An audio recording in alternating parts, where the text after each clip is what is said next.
Howdy, folks. I am Charles Deering, and we are going to continue on. Hopefully, y'all can hear me because I got a new laptop and it shows an X sound or an X over the speaker. But okay, y'all let me know whether or not you can hear me. I'll let a few folks trickle in before we get going. We are continuing on the John Wayne as Rooster Cogburn portrait. Any comments or questions anybody has, y'all let me know. People watch from YouTube and Facebook, so if you hear me reading comments that you can't see, it's because Facebook users can't see YouTube comments and YouTubers cannot see the Facebook comments. But if you're watching from YouTube and want to find me on Facebook, I go by the Charles Deering on there, and that's all one word. If you're watching on Facebook or even YouTube and you're not subscribed, I hope you'll consider it. But if you are watching from Facebook, you can find me on YouTube under the name Charles Deering Scroll, but you should be able to find me under Charles Deering. But I hope you'll subscribe and click on that bell to be notified. I do sell my work, but I don't do these videos for the sake of selling. I do them for showing people how to do what I do and to hopefully teach people here and there, or if anybody's not into scroll sawing itself, they might want to learn something about what the process is and all that. So any questions or comments are welcome as long as they're family friendly. I will read them out loud, but because people can't see across the platforms, that's why I read them. Hello, Herb Hooper and John Nave. Glad you're able to be here, sir. Says we have 6 people watching. Let me see which platforms they're on. I assume everybody can hear me. There are 6 people on Facebook and 1 on YouTube. Wait, that's not correct. I know there's more than 1 on YouTube, so I don't know why it's telling me that. It's telling me there's 0 on YouTube, but that's not true. Anyway, there's 3 of them commenting right now. Anthony Campbell says, caught you trying to sneak out while I wasn't looking. Yeah, how's it going? Or sneak on. Hey, it's going pretty good, by golly. Beautiful day outside. It was bitter cold yesterday and the day before, but we're good now. Although y'all can see it drawn here, just imagine this is wood. This is what it'll look like when it's done. This is John Wayne as Rooster Cogburn, and as soon as we're done with this project, we'll do another one. This is Kevin Costner and a horse up against a fence from the show Yellowstone, but I love the photograph, so that's why I made a pattern out of it. Okay, so y'all can't hear me. I got a brand new laptop thanks to y'all. Well, not brand new, it's refurbished, but I believe this one's going to work for what we do, because the last one's been pooping out on me. And in fact, thank you to y'all for helping me get it, and thank you to Michael Chipser for having the laptop. And thoughts go out to Mike Chipser and his family, because everybody's okay, but he had a car accident yesterday when I was scheduled to go get the laptop, and he had a car accident, and it didn't seem like a high priority for me to go get that laptop. So, but him and his kids are okay, thank God. At least physically, as far as I'm aware. I don't want to get too much more because I don't know how private the family is, and I don't want to disrespect that. So we are going to get going. If anybody, I don't know, I really think the little StreamYard counter is not correct. It says we have 2 on Facebook, 2 on Facebook and 2 on YouTube, but I know there's more than that commenting. So what y'all need to know about these live streams is I do stretch every now and then because my back is a pain in my rear, no pun intended, and also because I love to partake in my favorite beverage. That's what we do here. Yeah, but I do occasionally stretch in between every few cuts just to get my back, get all the kinks out, so to speak. I do encourage conversation out in the chat, even if y'all are talking to each other. If you're ever seeing this shared on another platform or another Facebook page besides my personal profile, I cannot see comments. in groups and pages. The only comments I can see via Facebook are the ones that are on my personal profile's live feed. I can see the comments afterwards, but during the live feed, if you're asking a question I don't answer, that would be why. But on this platform I'm using, it's called StreamYard. It allows me to see Facebook and YouTube comments at the same time, but only from that personal profile on YouTube. On Facebook, and from my YouTube channel on YouTube. We have Glenn Nolan watching from Facebook, and Maple Tree Studios, good friend of mine, Dale Kirkwood. Dale, if you want on the panel, let me know. I just assumed during the day you'd be at work or something. We have Lawrence Aldridge. Hello, sir. He's over on YouTube. Her Pooper's on YouTube.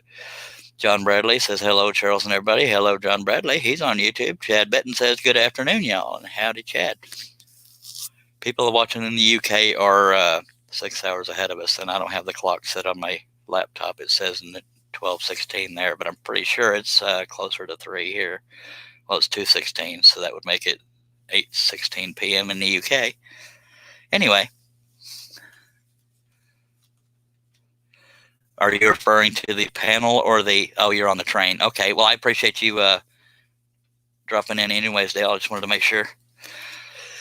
I have not heard from Jamie Page in a while. I'm hoping he's okay, or hoping me and him as friends are okay, but I won't go into that. I can't think of any reason why we wouldn't be, but I never assume, or I try not to. But Russ Meadows has been sent the link. Hopefully he'll be able to join us at some point. And we are going to get going. Again, if you have any questions or comments, there's no such thing as a stupid one. If you have any questions, it doesn't even have to be on topic. I will answer anything as long as it's family friendly. And John Bradley says it's 3. I can talk, I swear. Let's get it in there. It is 3:16 in Ontario, Canada. Yep. So you're an hour ahead of me, by golly. Okay, we're going to get rolling here shortly. I'm so busy talking, I haven't partaken in my beverage here.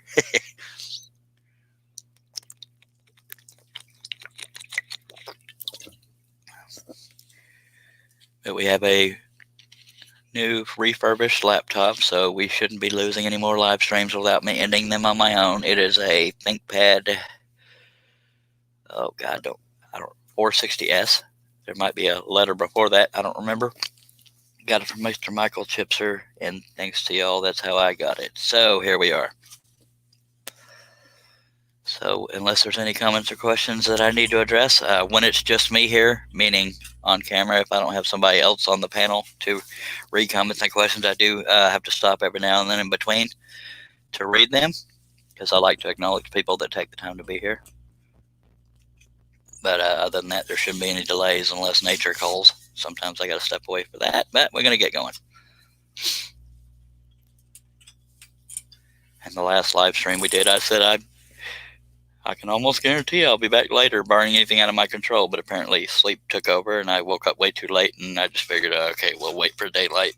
And then yesterday was picking up the laptop and sleeping way too long. Anyway, let's do this. Let me get things out of here that are going to vibrate off the table. Please do not hesitate if you have any comments or questions. And as soon as I'm done with a few cuts, I will look over every now and then, and we will address them.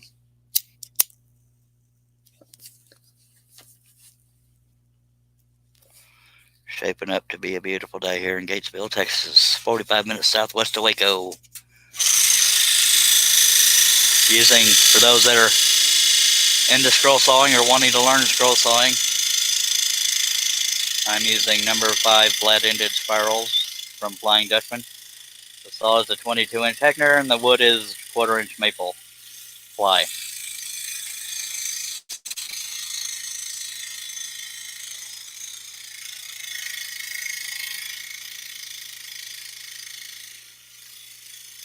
And at some point during this live feed, I did have somebody ask on the last live feed after it ended in the comment section, asked what did I mean, or how do I go about trying to think of the wording to use when I tell people that the blade, even though the blades are flat-ended, I have to untwist them for the Heckner specifically. because the top and bottom have to be facing the same direction. And I told him to watch this live stream. At some point I would show how I untwist those. And it's not that they're not flat-ended, but on a Hegner, the way you have the clamping system, you have this very narrow thing here, so the obviously has to be flat that direction, but it goes into the top clamp the same way, so the top and bottom both have to be going this way instead of this way. If the top of it's going this way, then I have to twist it or untwist it, because if you twist it further, it could break at the weakest point. But I'll show that at some point today. So that's why I untwist even the flat-ended ones, because the top and bottom are not always aimed the same direction. But that's okay. It gives me something to do.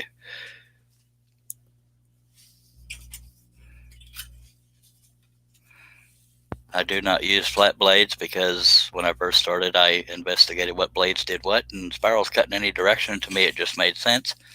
Some people think they're the devil's blade, but they are not. If you ever try spirals and practice with them and get good at them, you'll wonder why you waited so long to use them, because they open up the possibilities, more possibilities of what can be done with a scroll saw blade, with a scroll saw, because you can cut larger projects and stuff like that in any direction.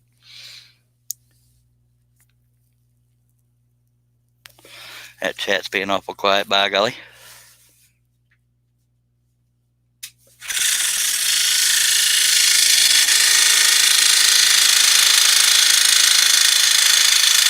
Any rattling you're hearing or vibration you're seeing is not the saw. It is, I have a wooden floor in my shop and it vibrates.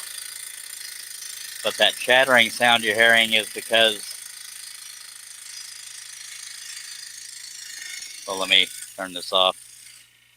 Part of the chattering sound you're hearing is because this table I'm using on top of the scroll saw table has a very, very slight dip in it.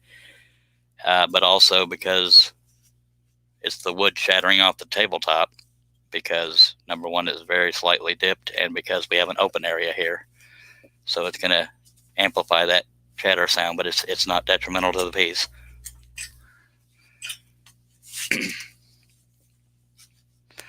This table does not come with the scroll saw. The scroll saw table on this Hegner is about 9 by 14 or 9 by 17, something like that, very narrow.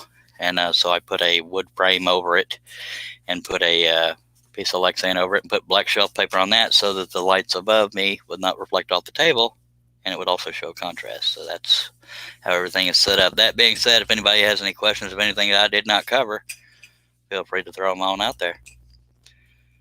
Maturity is not required, but a sense of humor is, because every now and then I get a little dorky, but I do try to keep it family friendly, so don't y'all worry.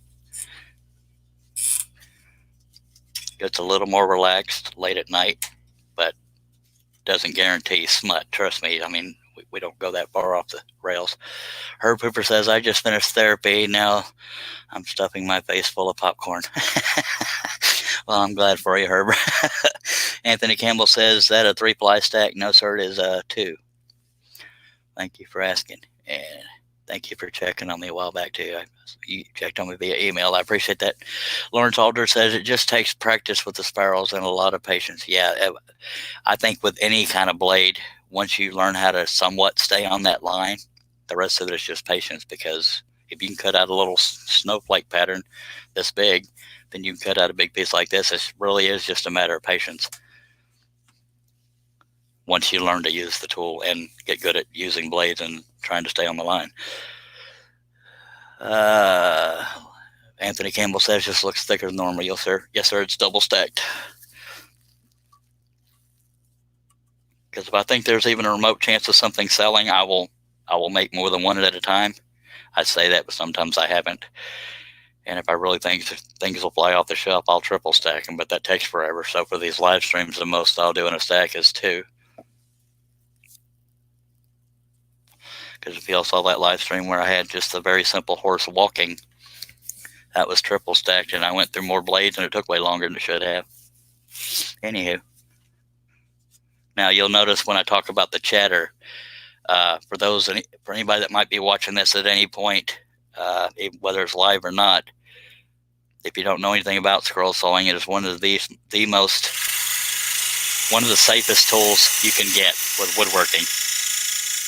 Now, I don't recommend doing this just for the sake of doing it, but to show how safe it is. First of all, take in mind, on flat blades, all the teeth are on the front. But on spiral blades, they go all the way around, and I'm using spiral blades. But just to show you that you cannot hurt yourself on a scroll saw unless you're feeding your finger into that blade.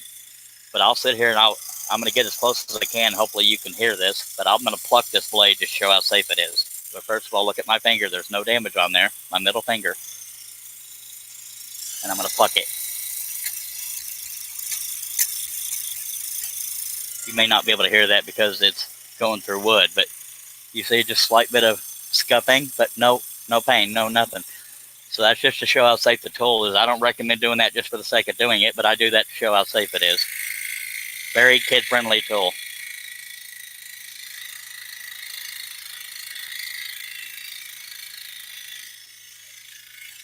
And ironically, I hadn't even ever heard of a scroll saw until I was 27 years old, and then I got hooked. And I've been through all kinds of scroll saws because some of them don't hold up to everyday use.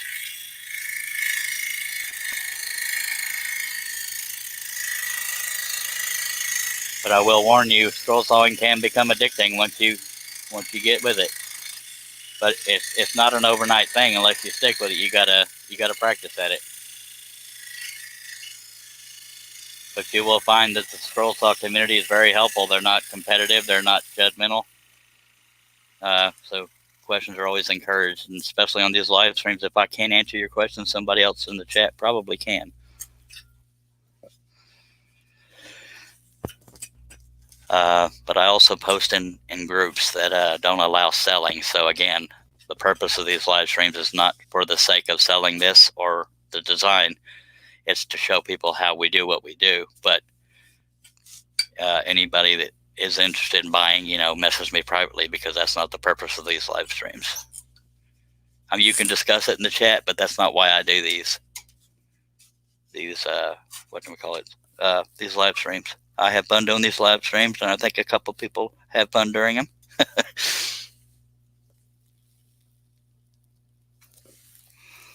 Not real sure why the laptop is showing me 2 hours earlier on the clock. I guess it's because I haven't chosen the time zone for it. First time ever using the laptop, this particular laptop. I'll just have to remember it's about 2 hours later.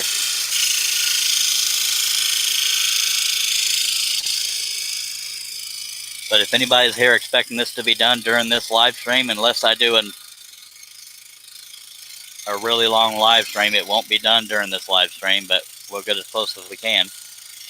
My record is an 11-hour live stream. Someday we'll break that. As long as I'm rested and not hungry, then we should be doing good. But I'm not popular enough to have somebody feeding me grapes and stuff while I'm scrolling, so we do have to occasionally end just for the sake of survival.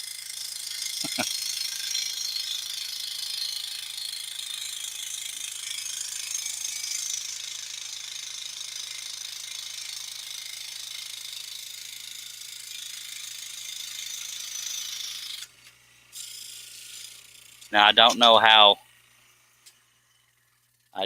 how stuff like this works technologically. My laptop, I have not found how to get the setting to not make the screen go to sleep with no activity, because all my activity is visual, so I'm not doing anything on the computer. So occasionally I'm having to move the mouse or the cursor to keep it from falling asleep. In other words, I'm bringing that up because I don't know if it will end the live stream if it goes to sleep, so to speak. So that's why I'm bringing that up. Hopefully that won't happen. I got to remember every now and then to reach over and move something so that it won't go to sleep on me. It's just a display thing. I got to find the setting and tell it not to go to sleep. Anyway, John Bradley says, very addicting too. Yes, sir. Lawrence Alder says, what would sell? Say, pick of people that some...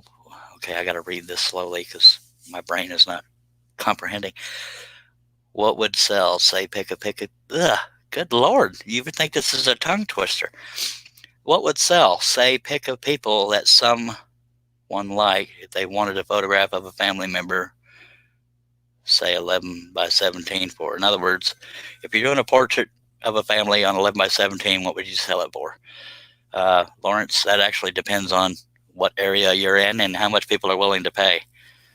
I think there's a saying out there saying something's only worth what people are willing to pay for it, but different areas you can get different pricing. It all depends on who you're marketing it to. I start my pricing at I might be able to hear the roosters out there because I have my window open because it's that beautiful of a day here in Texas. And that threw me off my train of thought. When I start pricing, I start at $125, but that's because I add a bunch of detail because that's how I roll. Sorry, I keep getting distracted by the roosters. It's like they're trying to interrupt me. Anyway, I started around 125. The sizing starts approximately 16 by 20, which the way to explain 16 by 20 as quickly as possible and telling people why I started that size, it's equivalent to 2 sheets of paper vertically, top and bottom, and they're going this way. So it's approximately 16 by 20 because 8.5 by 11 paper, that would technically be 17 by 22. But yeah, but since I had a border, I'm saying approximately 16 by 20. That's what I mean. But it's enough for 4 sheets of paper in a rectangle. So that's the sizing I start at because I had so much detail. It allows for that in most cases. Now, if you got like a 5 people portrait, it's probably going to have to be bigger if you want it to look like the people. And I do have a video on YouTube that says something to the effect of ideal guidelines for custom patterns or finished portraits, and it'll explain all that. So hopefully anybody watching, whether it's scrolling or looking for a wooden portrait, will understand what that means. I'm going to take another drink because I'm talking so much I'm getting cotton mouth. Apparently Herb Hooper can hear the roosters. He says tell them that, or he's going by the fact that I'm good Lord. I just fed and watered them. You'd think they'd be quiet and happy, but no. I don't know if y'all can hear them or not, but yeah, that's what keeps derailing me is the dang roosters. But it's a beautiful day out, so I had to have the window open. So, and Lawrence Alder says, okay, thanks, that helps. All right, let's take us a drink and get going again.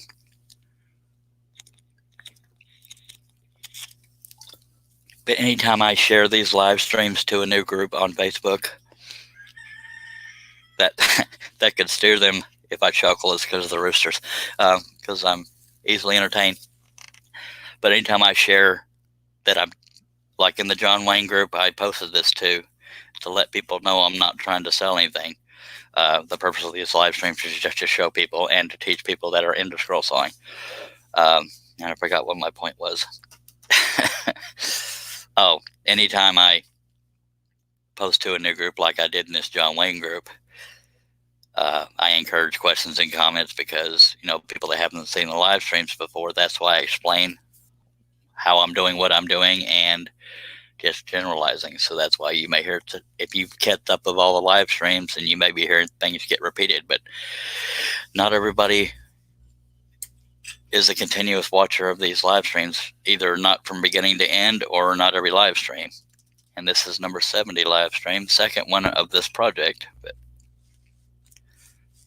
I think those of you that are here all the time will understand why I repeat myself.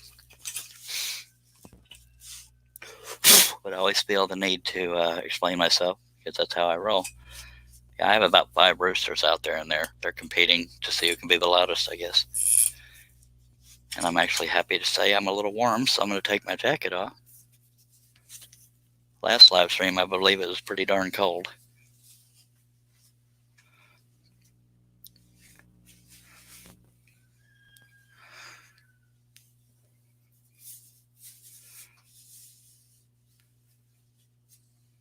Herb Hooper says, only in Texas you can have hater.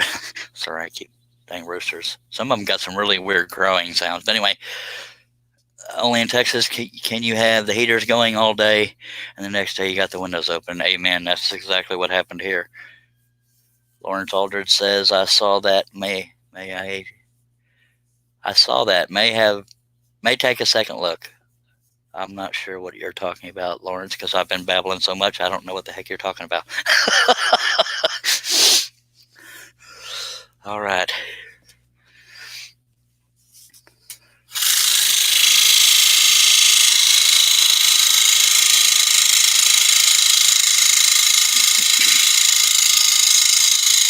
Now, this is the same blade we left off with on the last live stream, so it may be a little dull, so if it breaks relatively quickly, that would be why.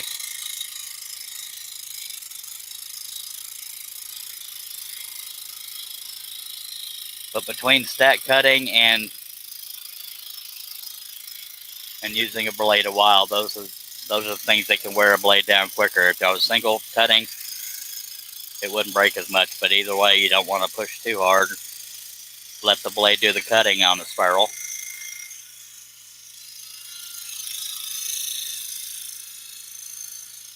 All you're really doing is steering it on the spiral. Well, you're steering it with any blade, but you know what I mean.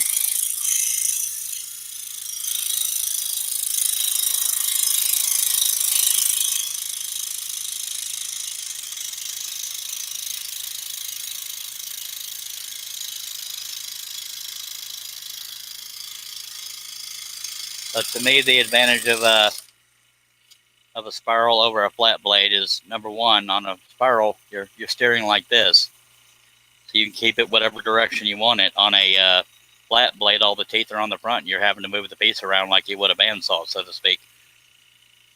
And another advantage with a spiral blade is you can use that spiral as like a little bitty sander. If you get a wave in the line, you just sand it right off, so to speak.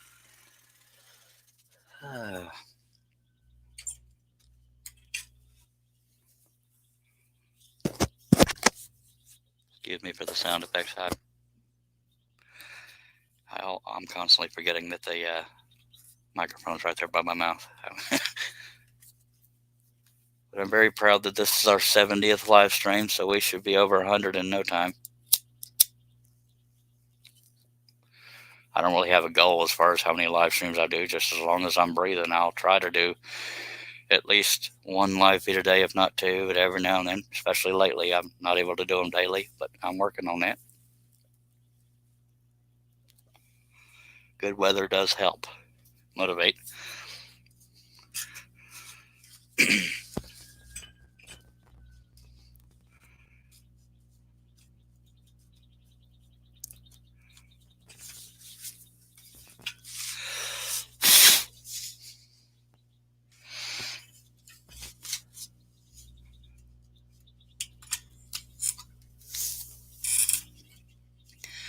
And if this is also your first live stream, occasionally I do have to go check on YouTube to make sure the video is not being held for review. It's just kind of an algorithm thing. I don't know why they're choosing my videos, but a lot of times live stream videos will get held for review. But I check every now and then to the live stream so I can head it off as soon as I see it.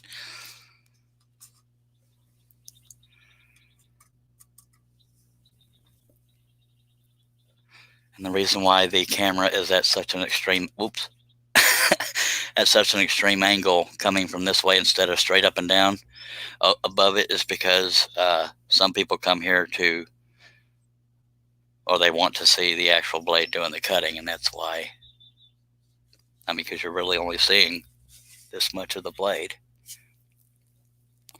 And if I had it higher up, it would, this knob here or the whole upper assembly here would be covering where the blade is going in and out. And due to viewer feedback, that's what a majority of people want to see, is it where it's doing the actual cutting. So that is why the camera's not straight above.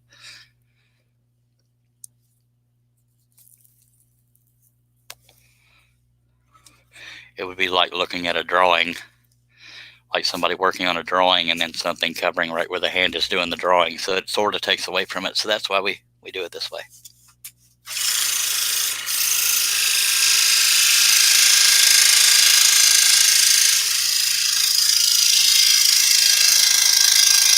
those that have YouTube but not Facebook, I just uploaded 2 Kirk Douglas scroll saw patterns onto woodenvisions.com. And woodenvisions.com is aimed towards scroll sawyers. There's going to be another website for finished pieces, but it's not built yet because I have to take a whole bunch of photographs and prep a lot of things. I also do custom patterns as well as custom portraits, finished pieces. But again, I'm not trying to sell. That's not the purpose of this video, but I do both.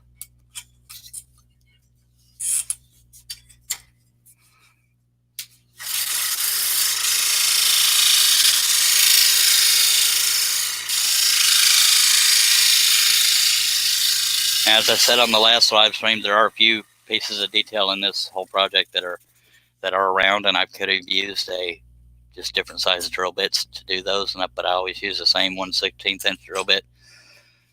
But I also, even when it's the size of the drill bit, I will still use the blade to somewhat clean it out so there's no blowout from the drill bit. But some of the details also very little.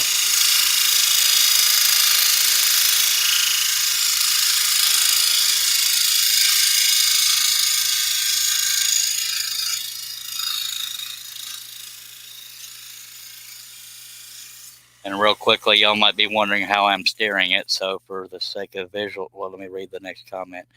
Anthony Campbell says they put them on review. That way they are the first to see good stuff for anyone else.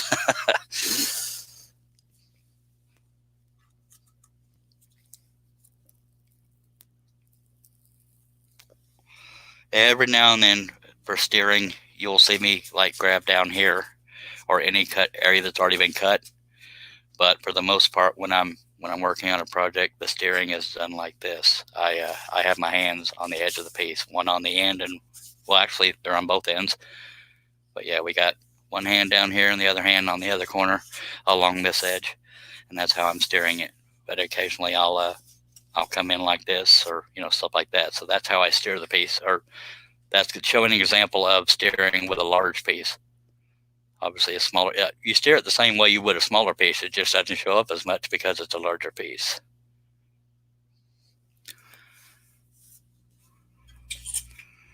So when you're steering something larger, it's a lot smaller of a movement, so it doesn't show up as quickly as moving a small piece would be.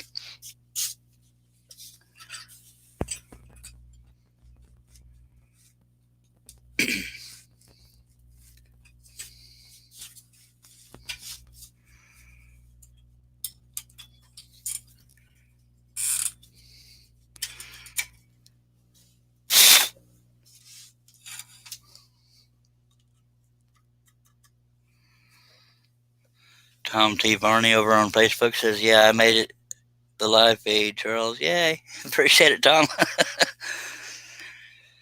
The more the merrier. Says we have 10 people watching, and it dropped down to 9 right when I said that, but appreciate everybody being here. People on YouTube cannot see the Facebook comments, and people on Facebook can't see the YouTube comments. That's why they are read out loud. Everyone is addressed whenever they're family friendly. And then I'll start to read one and it's not family friendly, and I don't repeat it. But I appreciate you being here, Mr. Varney.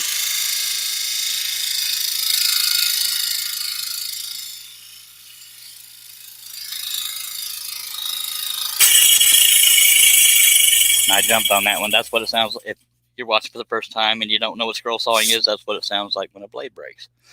But it's not the end of the world. That's why they come in bunches.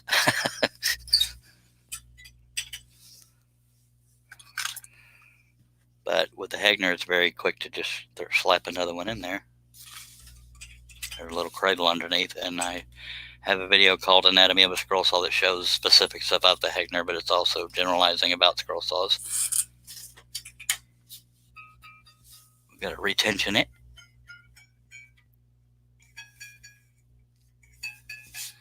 That's the sound you want.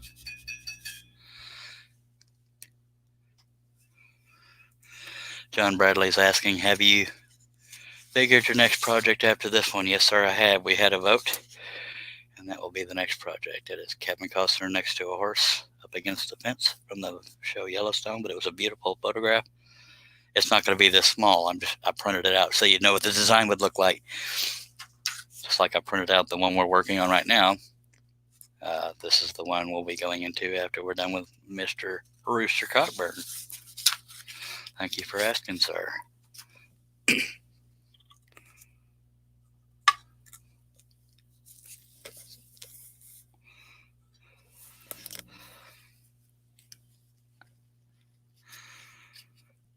Yeah, a lot of people around me, by the way, the last couple days, or at least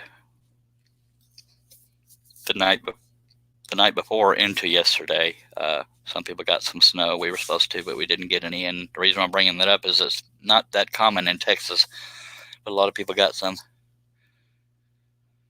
And Maple Tree Studios, which is Dale Kirkwood, y'all check him out on Sundays. He does live streams. It's I believe it's 3 p.m. in the UK, but it's about 8 or 9 in the morning. Yeah, it's about 9 in the morning in the U.S. Central Time.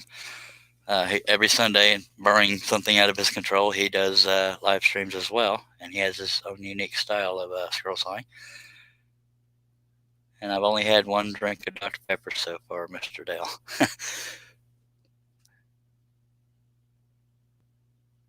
Okay, sorry to say, Maple Tree Studios does not have a live stream coming this Sunday. He has to attend a funeral in Scotland on Monday. I'm very sorry to hear that, Dale. My thoughts are with you. But in general, his channel, he does a live stream on Sundays at 9 a.m. Central Time. UK time is 3 p.m. But hope y'all go check him out.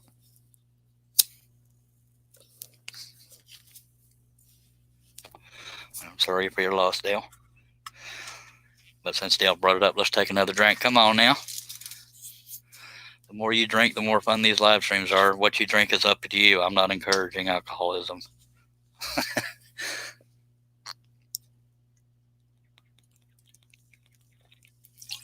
My name is Charles Deering, and I am a Dr. Pepper addict. Here's old Aussie Man. Hello, sir. Aussie Man is a feller named Bill over in Australia, in case you couldn't figure that out from the name Aussie Man. One of the regular viewers, as is Herb Hooper and Lawrence Aldridge, and a whole mess of other people. I shouldn't have started naming names because I'm going to leave somebody out. John Nave, Dagnabbit. I started naming names.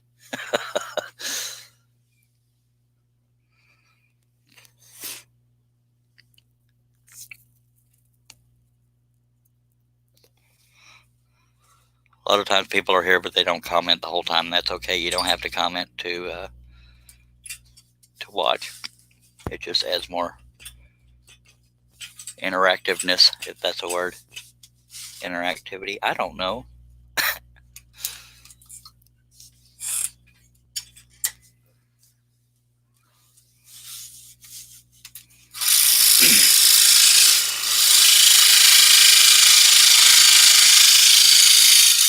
But I am thinking that Austin Man might be a fan of Chuck Connors from the Rifleman, because he's sent me a couple pictures.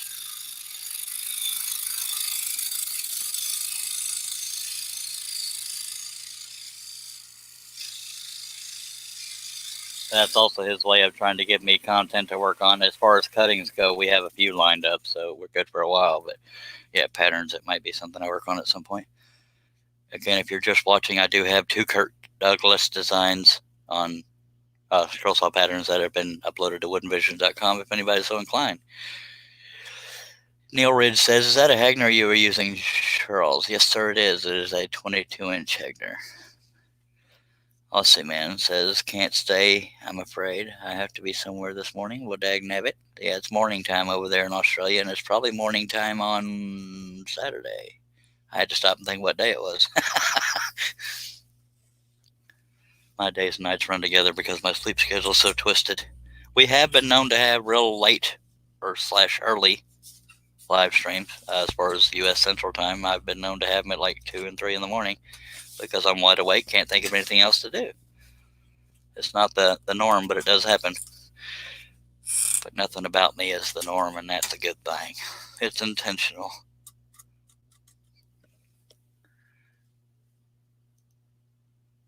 Okay, says he has to go for a while. See you later. Appreciate you being here, Rossi Man Bill. Hopefully you'll come back at some point. Neil Ridge says, nice one. I use the same saw. Sweet.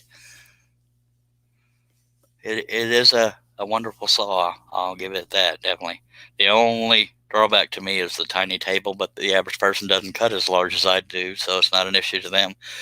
And their parts are a little expensive, but it's a high-end saw, so that's okay. Appreciate you watching, by the way, Neil. Now, as you can see, this piece is ever so slightly cupped. So that's part of the chatter you're going to get. But yeah, it's not so severely cupped that it won't stick to a backer, which it will. All right, let's get back on this puppy.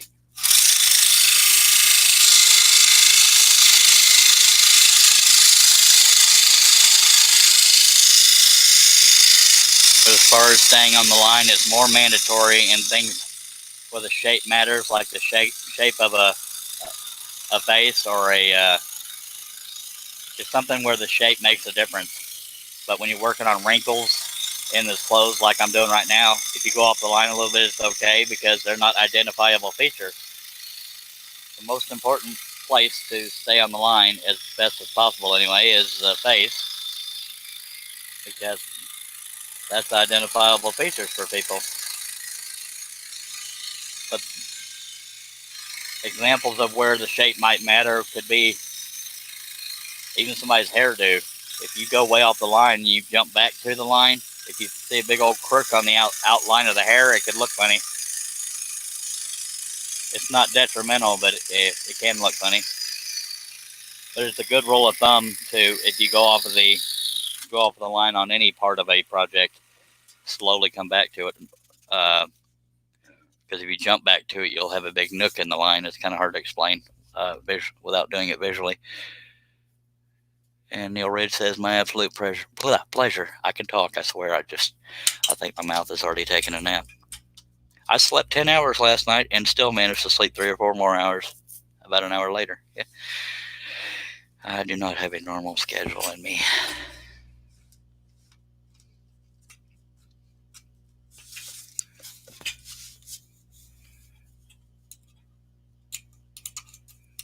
And Neil, if you're not already, I hope you'll consider subscribing on YouTube, because the more the merrier. I will say the YouTube chat is the most active, and the picture quality is usually better on YouTube. I go by Charles Deering Scroll on there, but you should be able to find me under Charles Deering. It'll be a wood grain version of a picture of me pointing at the camera, or just pointing, because there's not a camera in the picture. But anyway, and if anybody watching on YouTube wants to connect on Facebook, I go by the Charles Deering, and that's all one word. But I hope you'll subscribe, Neil, and click on that bell to be notified.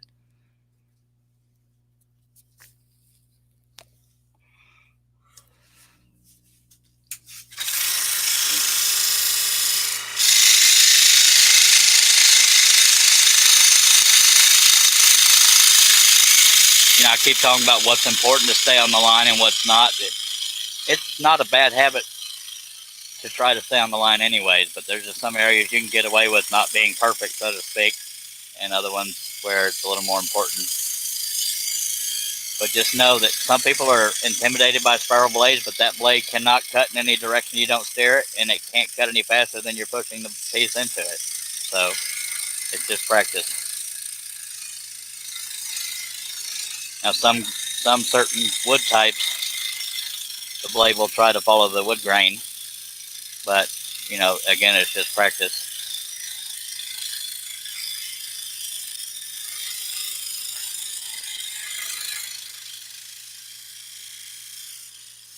Now, this particular part of the cut has a piece that juts out, so I'm going to get rid of what I've already done and go back to that piece jutting out, so it's less likely to break off.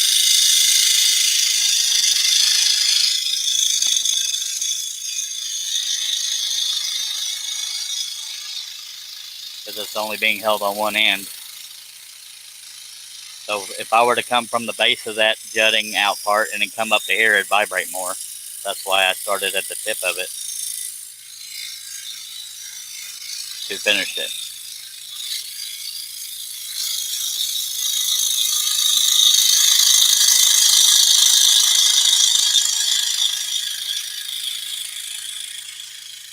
But I have found out of these live streams, according to analytics on the channel, the most popular live stream project has been the Founding Fathers, which is Mount Rushmore and a bunch of Native Americans at the bottom.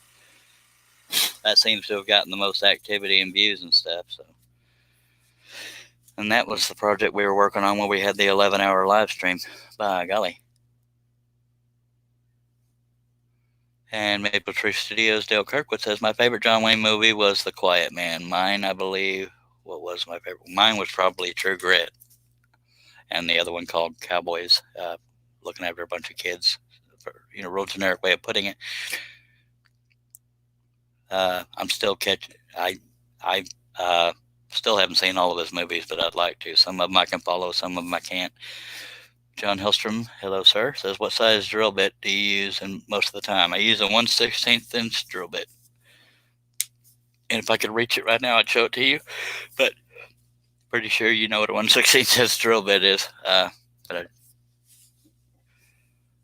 This was the first portrait style project I've used the Seiko Scrollers drill on. And it went smooth as silk.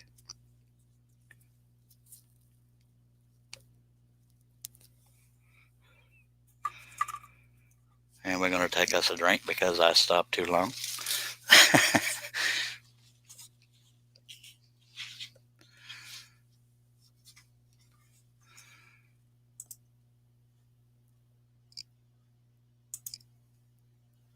And I'm checking YouTube to make sure I'm not being held for review. Gotten lucky so far. And John Hellstrom says same here. Yeah. I've never, maybe once or twice, I've gone smaller than a 1/16. That's because I was working on a piece with very small detail, and I ended up, the detail was too small. So I actually handed it off to Wes Balco. It was a motorcycle. But I had it drawn out pretty large, but still had some teeny tiny detail in there.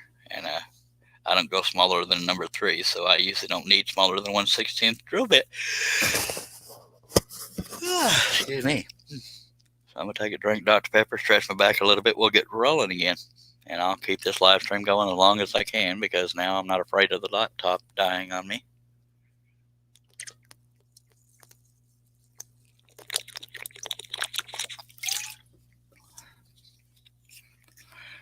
But every now and then I do get extremely tired all of a sudden. Anytime I get tired, it's all of a sudden. So that's usually when I'll say, here shortly I'll be in the live stream, but I'm not there yet, so we should be going good for a while.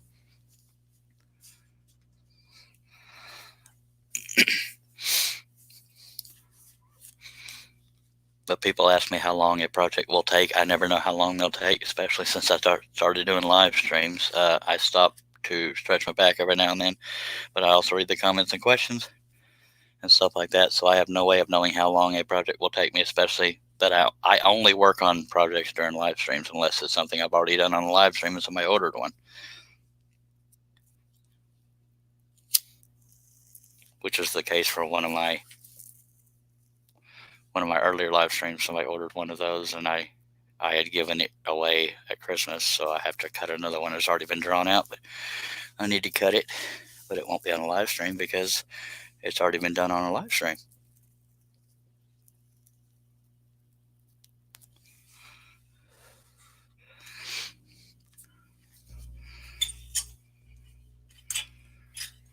Actually, believe it or not, I'm actually going to go turn on my fan right quick.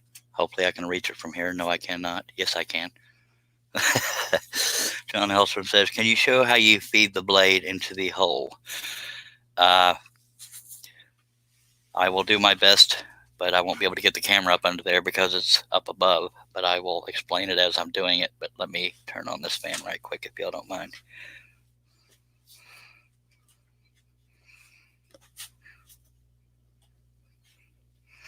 I have kind of an obstacle course going on in my shop because I'm so clean and organized.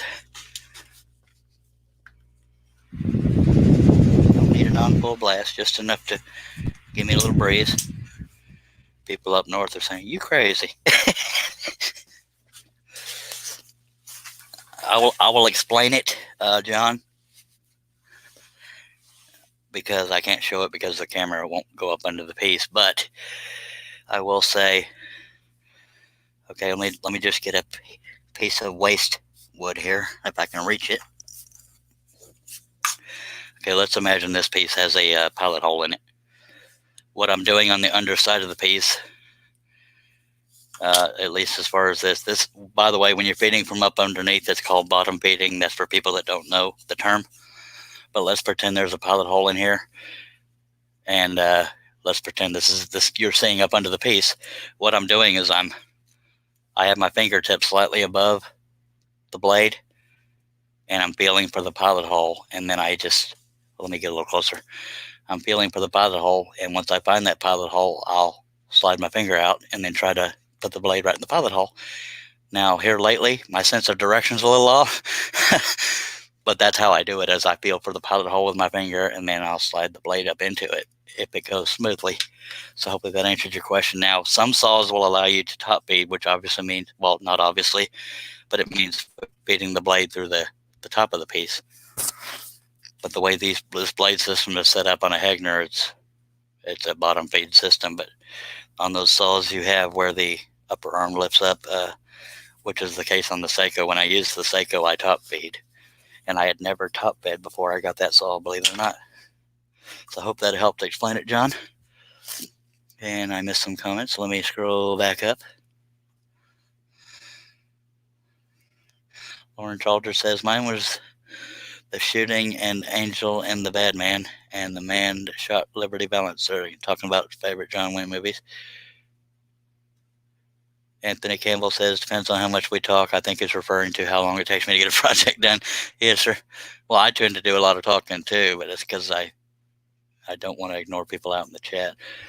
John Bradley says, great work. Keep up the good work, Charles. Got to go plow snow in Ontario, Canada. Well, by God, please don't send it down here. Appreciate you watching, John.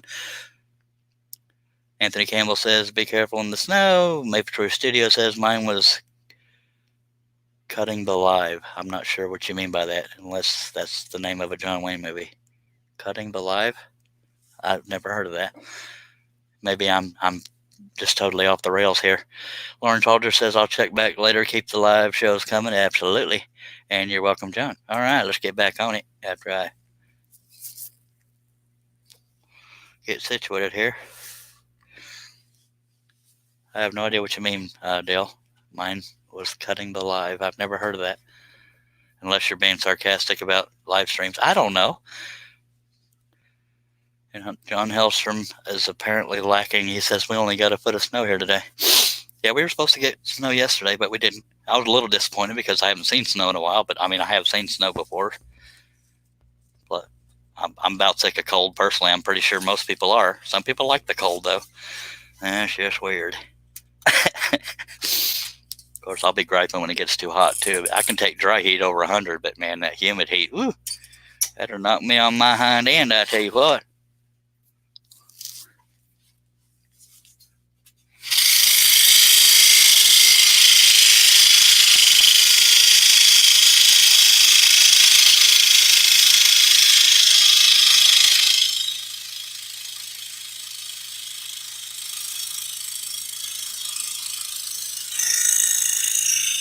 Now, Anthony Campbell, if you're still watching, I don't remember if I was supposed to give you an answer on the frame for the Founding Fathers.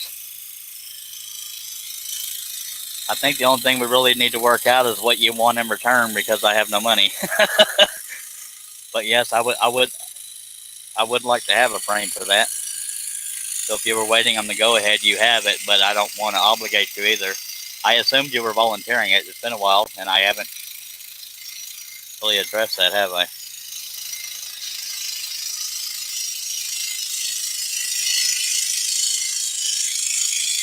But I'm sorry if I obligated you to it by talking about it here live. I just If I remember right, that's what the email was offering or saying. I just don't know how to reimburse you for it.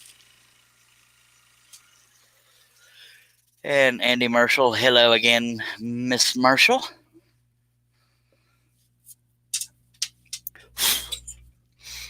Appreciate you being back, watching over on Facebook.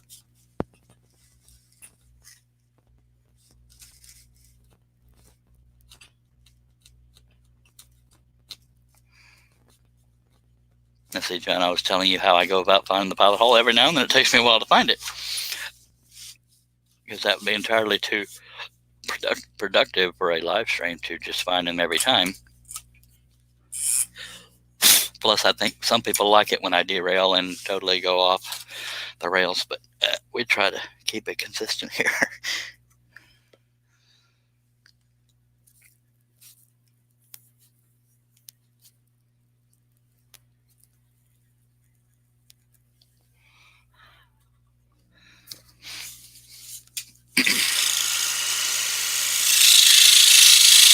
Now, I always start with the eyes on a face, and then I'll do the face. But after that, I really don't have a certain order I go in. You'll notice, as far as the detail goes, I did a little bit of the horse's face, and I cut out some of the big pieces to reduce the weight. But aside from that, I just come down the piece. As you can tell, that's where most of the cutting is done.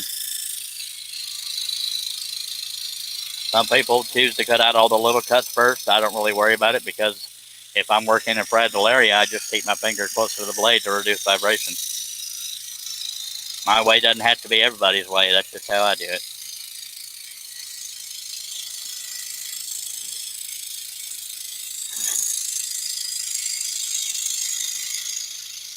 And I apologize if I ever sniff or snort or anything in the microphone. Sometimes I forget it's right by my face.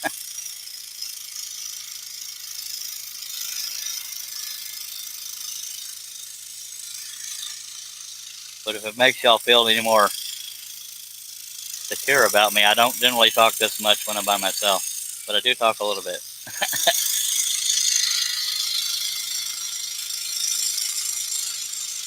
When I'm not doing a live stream, actually since mid-December, I haven't done a cutting without it being on a live stream. But back when I did, I'm usually listening to music or talk radio or something in my ear, so I don't sit there and just talk for the sake of talking. But I don't like dead air on these live streams. That's why I talk so much.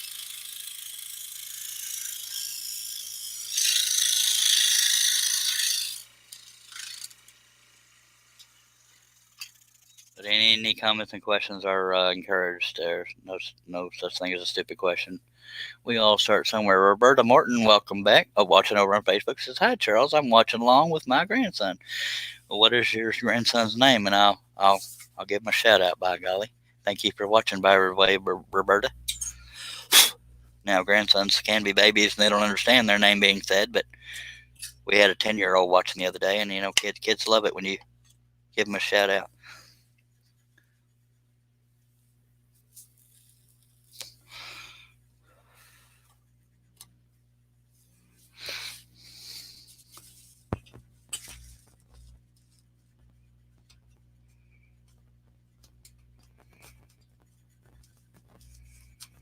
And of course, we're going to have a little trouble finding the pilot hole.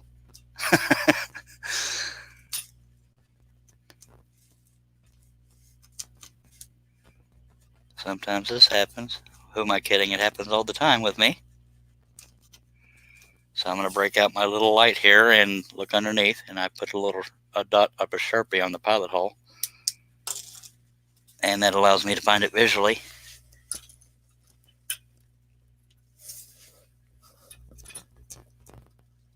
Although my depth perception is still terrible, but we found it quicker. And Roberta Morton says his name is Carson. Hello, Carson. Hopefully you're a beginning squirrel saw addict. Carson, everybody say hello to Carson. He is 5 years old. Harnell Media has joined us. Hello, Harnell Media. That is Steve Nealon. Harnell Media is who does my website, woodenvisions.com, and is also Harnell Makers Media Network. That's an application-based thing, but it doesn't cost anything. Harnell Media websites do cost something, but they're not expensive, and he's not just a 9 to 5er. He'll stick to it all day or whenever he's awake. Hello, Carson. Appreciate you watching.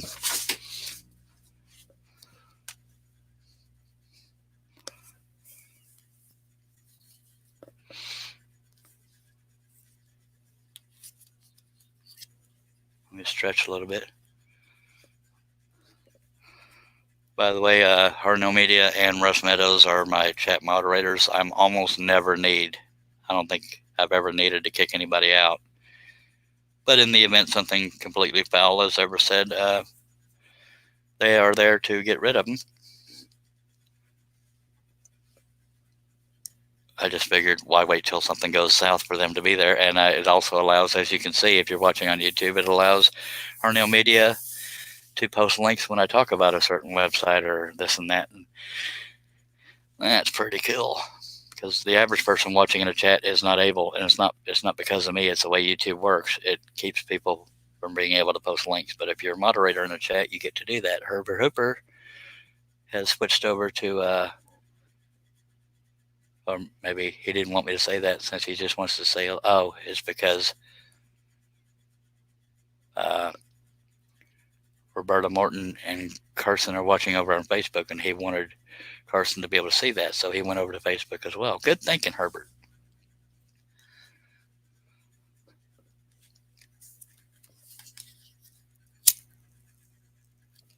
We're going to stretch just a little bit, and we'll get to rolling again.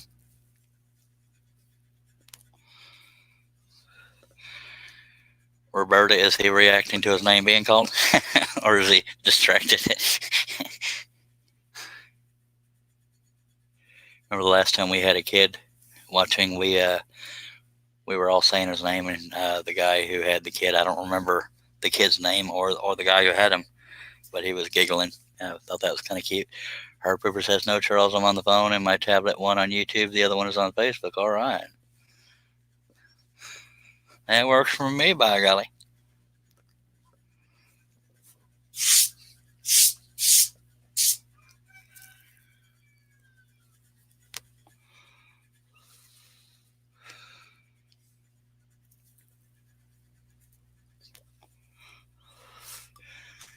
And it's been entirely too long, so I'll take another drink, then we'll get rolling, I promise. Mac Pierce, howdy, mister.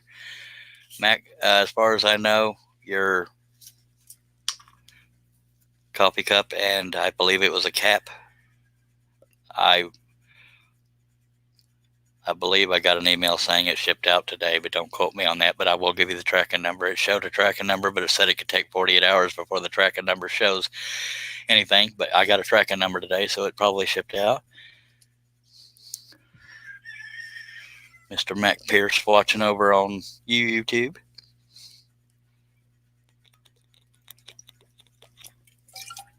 And those roosters crowing in the background might be crowing because they can't see the live feed and they want to see it. We'll pretend. You're welcome, Mac.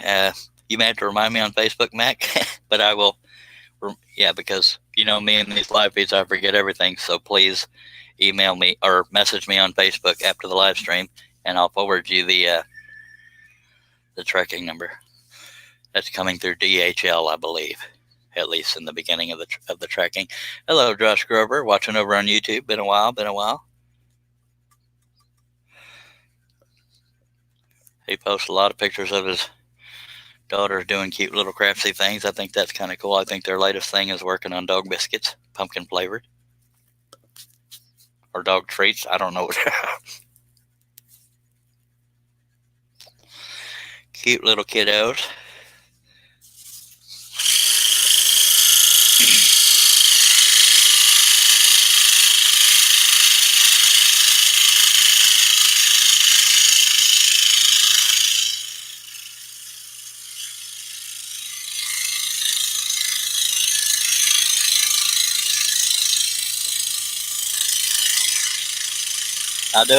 I do a little bit of surfing on Facebook. Most of what I use Facebook for is posting, but occasionally I'll surf, but I'm terrible at commenting on posts unless I'm passionate about what somebody's posting about. But I do see them. Not because I'm a snob, I'm just usually multitasking.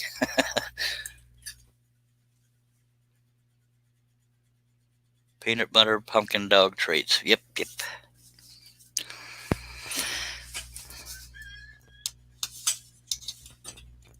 I just bent the blade thinking I had it through the pilot hole, and I brought the piece down, so it could break soon. You're welcome. This might be one of those pilot holes I didn't push down far enough. So let me... Oh wait, that was the last cut I did. Real smart there.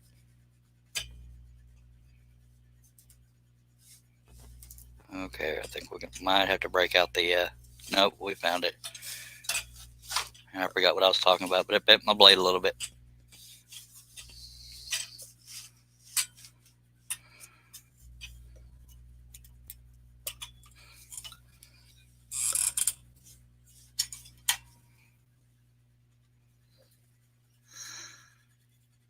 Josh Gerber says, good, I need a drink. Well, you don't have to wait on me, by golly.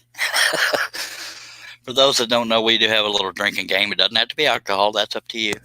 But anytime I break a blade, people take a drink. Some people looking for an excuse to drink will say anytime I say dag nabbit or dag blabbit or by golly or by God, they will take a drink. So some people just want to drink. But all I drink is Dr. Pepper, just to be clear. But I don't know if I bent the blade that much, Josh, so don't get your hopes up. But if I'm being fair, I have broken one blade so far on this live stream if you want to catch up.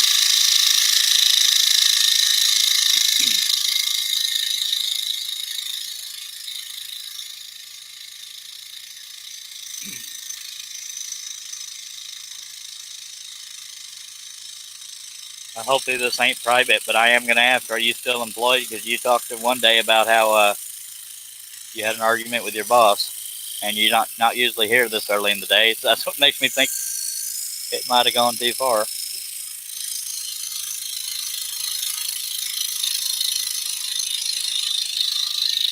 The only reason I'm asking publicly is because you mentioned it in the chat, so I didn't figure it was too private. But if it is, I apologize.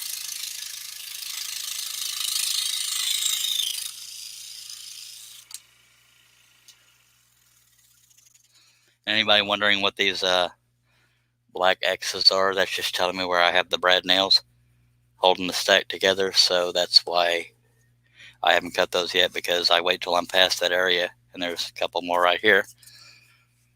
I get past that area before I cut them out. So as soon as I get down to here, I will cut this one out. And Berta Morton moved over to YouTube. And Mac Pierce says thumbs up. Josh Grover said, I'm no longer at that place of employment, but now I'm at a new job. Well, apparently that new job allows you to be on the computer, and that's awesome, because that's another view for Charles during live stream, by golly.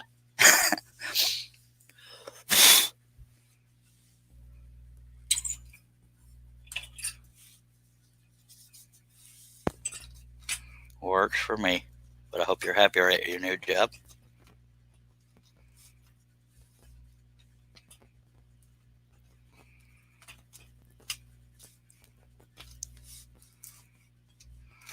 And it looks like we might need to break out the light again.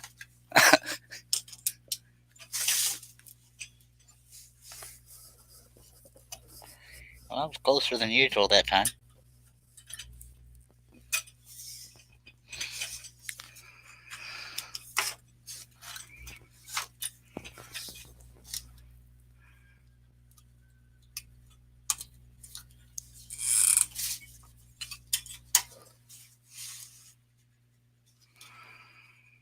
All right, we're going to check out old YouTube.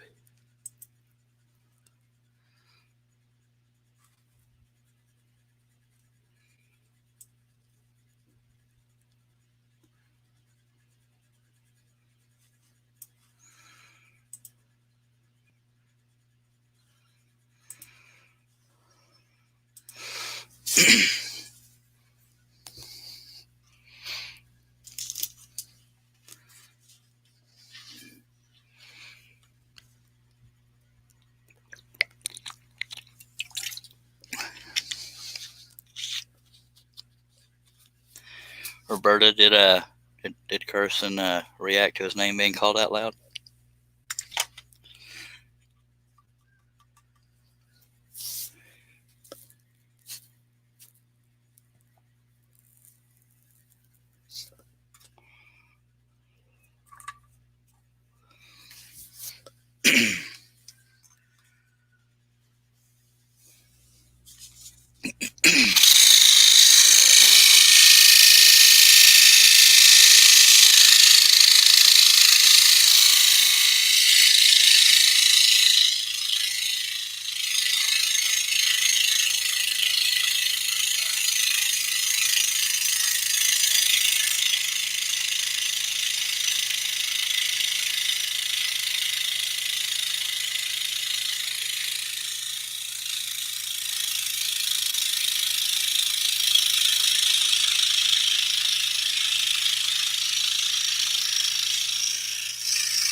And if any scroll sawyers are interested in this pattern, it is available on woodenvisions.com.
Okay, there's either a big lag between YouTube and StreamYard, or nobody's talking.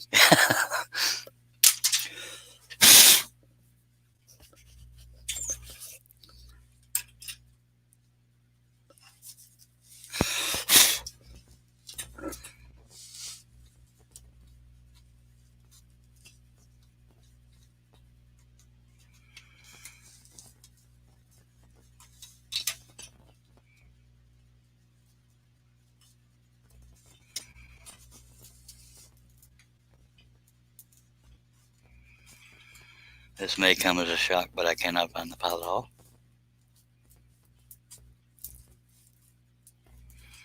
So we're going to break the light out instead of wrestling with it again.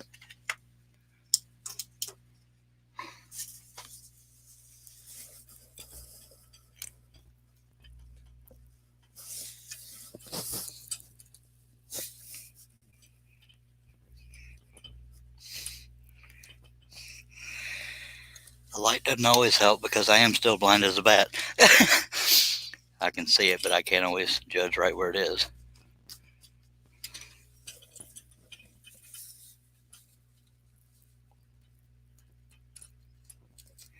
My depth perception is horrible.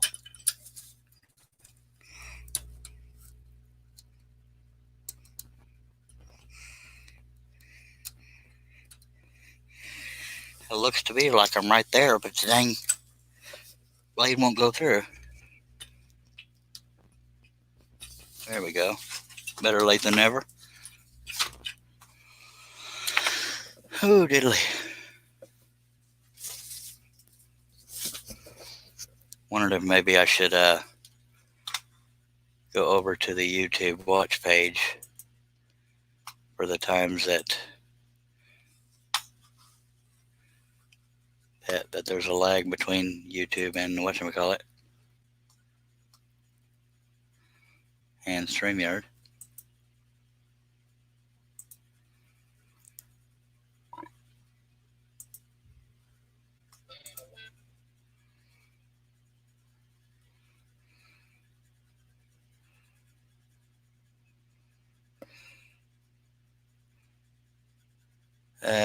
Okay, I'm seeing it on YouTube. Mac Pierce says, seem to be pretty quiet in here. Charles? Josh Grover says, Mac, I'm trying to warm up. Been outside since 5 a.m., I imagine.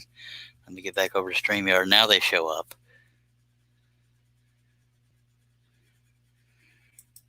Okay, well, better late than never.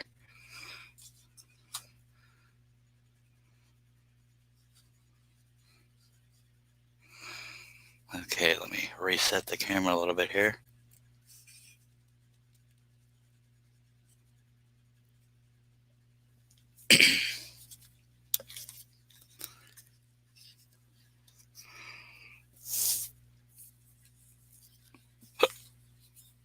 And Mac Pierce, if you can email me or message me on Facebook, give me your email address, I'll just forward it to you. The tracking number.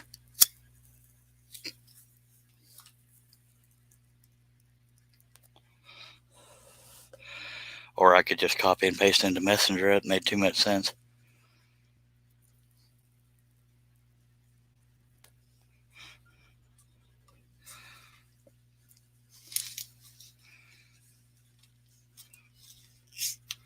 Sounds good, by golly.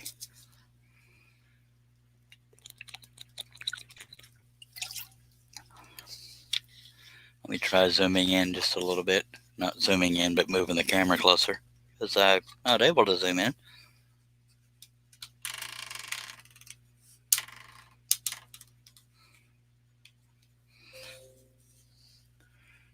All right. I have received your message, sir. And I'm putting my finger there so I know where I'm trying to aim with the camera, because if I can go higher, I will. Let me clamp this, and I'll see how much of the blade is showing. Okay, just as I suspected, you could barely see it going in. There we go.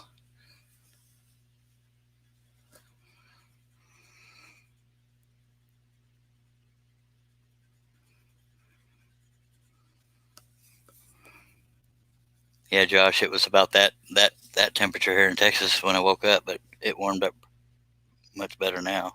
I think we're still only like in the lower 50s, if that high, but yeah, a little nippy, but not unbearable. Of course, for you, maybe 32 is bearable.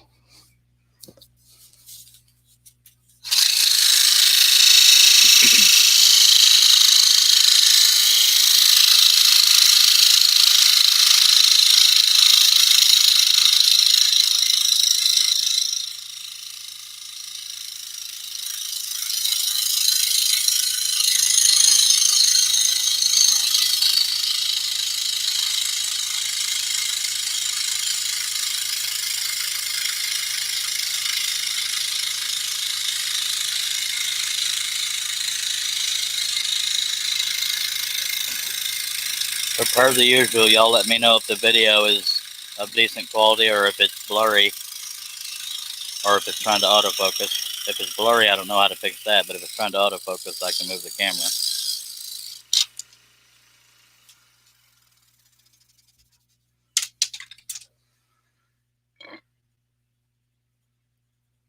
Apparently 32 is the high for the day for Josh. I believe he lives in northwest Illinois.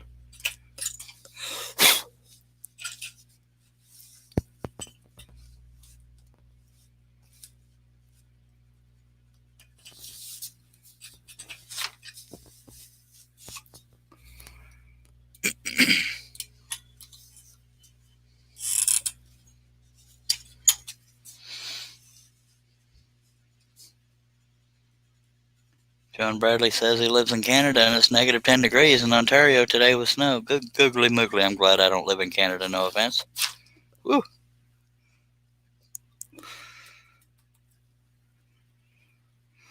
If I could choose, it would be mid to high 70s all year round, or mid 70s to mid 80s. But I love Texas, so I'll stay.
Yeah, apparently the clock on my laptop is 2 hours slow.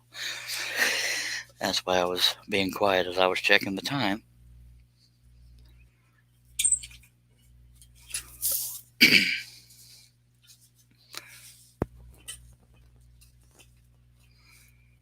I haven't found how to set the time on here. It was asking me to choose a time zone, but it was giving me city examples, and none of them were in the U.S., so I couldn't pick it up real quick. Plus, I didn't want to delay the live stream.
Herb Pepper says, yes, no delays in the live stream. I've been having withdrawals the last 2 nights. I sort of was too, but I was so dang tired.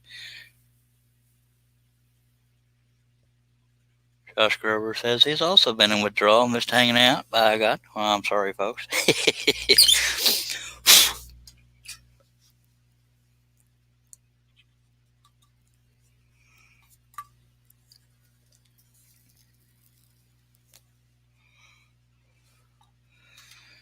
We're going to take us a drink just because we can. Believe it or not, I have withdrawals from these things too, but if I'm too tired to, if I can barely stay awake, then I don't even bother because I know it won't last very long.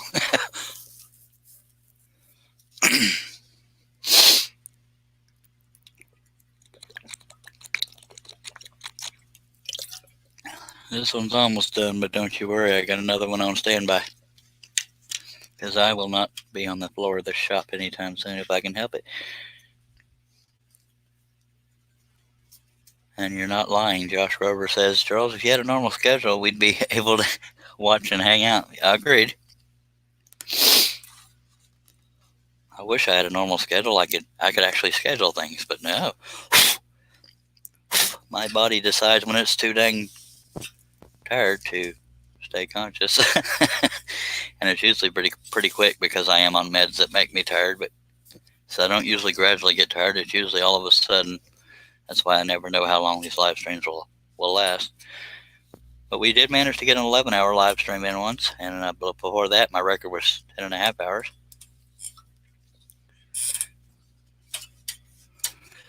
I don't know why I can be full of energy one day and the next day be freaking exhausted. Herb Hooper says, that's okay, I fell back. I'm watching a bunch of British comedies. Yeah, you seem to be a fan of those. I never really could get into them.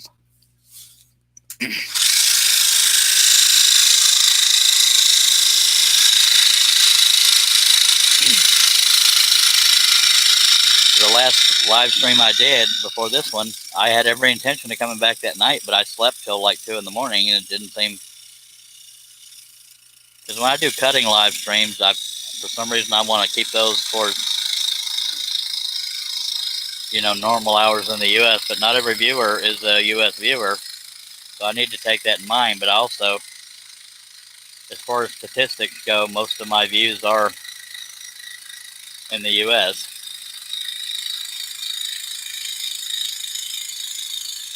But I need to start just doing live streams when I'm awake. If that happens to be real late at night or early in the morning, then that's what I should do. I apologize for those that aren't able to watch them in real time because of their schedules.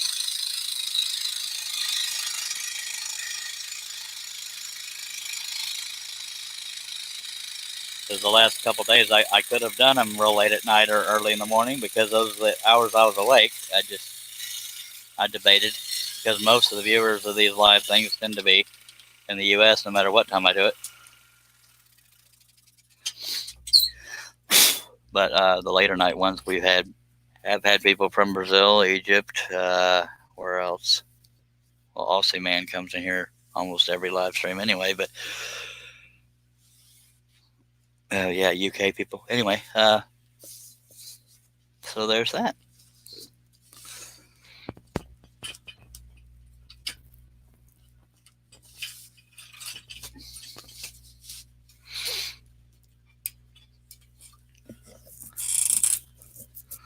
But I know a lot of the fun for the people in the chats is the real-time chat during the live streams. And there again, I'm not anti anybody other than the U.S. I tend to get more activity in the chat when it's during normal hours for the U.S. because that's where most of the views are coming from. I'm not opposed to entertaining people overseas or however they want to see it. Not everybody's entertained by me. That's evident by the constant loss of subscribers, but that's all right.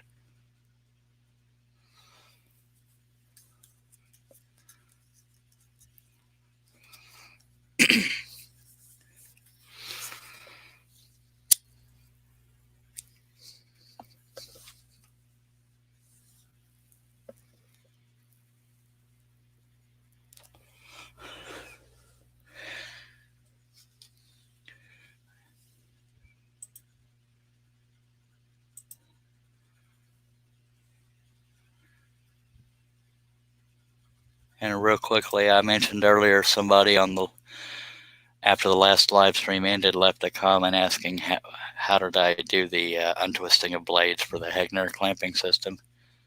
And I told him to watch this live stream for me to show that.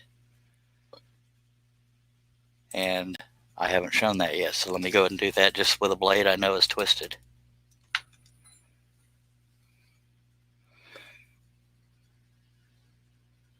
That's not a bad example, but it'll show. Let me catch up on comment quiz. Go that real quick. Josh Grover says the fun is trying to derail the train wreck. Yep.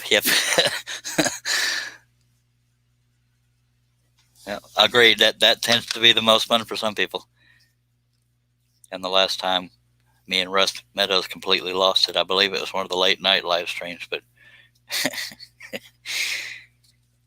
I will admit, it's. I mean, I love all the people in the chat, but as far as having somebody in the panel, it's not that I don't like other people, but it tends to be more fun with Russ Meadows because he's mine and his personalities kind of match. But anyway, we also appreciate Mark Lindsay when he's able to be here, Dale Kirkwood and Wesley Balco, pretty much everybody.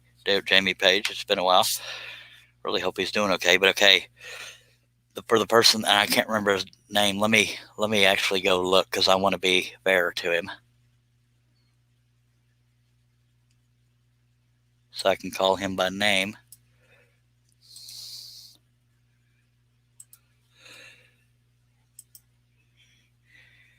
It was, no, I've already responded to it. So how do I go to those comments? I don't know.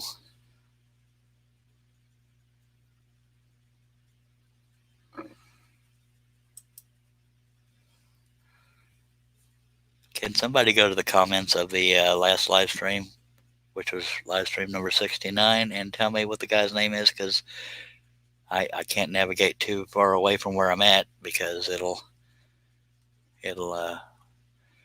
use both of my brain cells. I believe it starts with an S. Anyway, and let me make note of the time: 1 hour, 31 minutes, and 45 seconds. So that way I'll know right when I'm starting to explain this, and I can tell them where to look. Let me write down the time. I'll just start right at 1:32. I'll start explaining.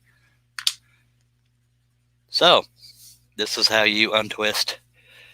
Let me explain why I untwist. With the Hegner clamping system, this is specific to Hegner as far as I know. I don't know of any other saws that have this kind of clamping system, but the clamps are very narrow. I'm trying to get in the light where y'all can see that little narrow gap. So if you have a flat-ended blade, it allows you to put it in this direction here. I'm exaggerating. Let's just pretend my hand is a blade. We want the end to be facing the same direction, and that's completely fine on one end because they are flat-ended. But you'll notice on this end, although it's flat, it's not aimed this direction. It's slightly cocked to one side. But with the way the clamping system works, the upper clamp in a Hegner is just like this one. So the top and bottom both have to be going this direction. If it's slightly off on the top, then you have to untwist it to match the direction the bottom is going. So that is why I untwist even flat-ended blades. Now, the way I do that, you can use whatever you want, but I use I think these are called bent needle nose pliers. I don't know the technical term, but I use that to hold it, and I just happen to have what I was told is a fish hook tool. I use that to hold the blade, and I just twist it. Sometimes I can get it in one try like I just did, and other times I can't, but you'll see it cocked it off to the side like that, so I have to straighten that out. And I just do that with the crook of the needle nose pliers. And there you go. That's why and how I untwist the blades. Even though they're flat-ended, they still have to be facing the same direction on the top and bottom, so that's why I untwist them. Now, it's really the same method as far as untwisting spiral blades that aren't flat-ended, and I have to untwist those for the Hegner as well, but I prefer the flat-ended so I don't have to mess with it as much. Now, other saws are more forgiving on twisted blades. Most saws are, not the Hegner. So that is why. So that was 1:32 mark. That's what I got to tell that person. Oh, Stephen White. Thank you, Mac Pierce. All right, so I got to remember I'm writing it down because I suck at remembering stuff. I got to remember to let Stephen White know to start watching it 1 hour 32 minutes into this live stream. Thank you all very much. By God, let's get back into this whole cutting part, because that's apparently, other than me derailing, that is what people are here for. Maybe they stay here for hours on end hoping I'll derail soon.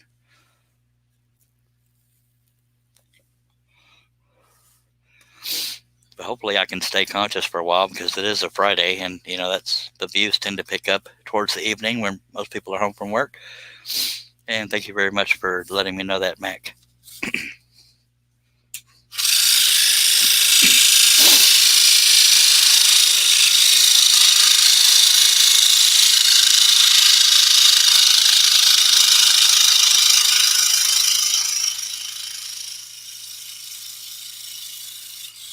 But in my defense, most of the times where I derail the most is because I'm fighting sleep and I'm sleep deprived.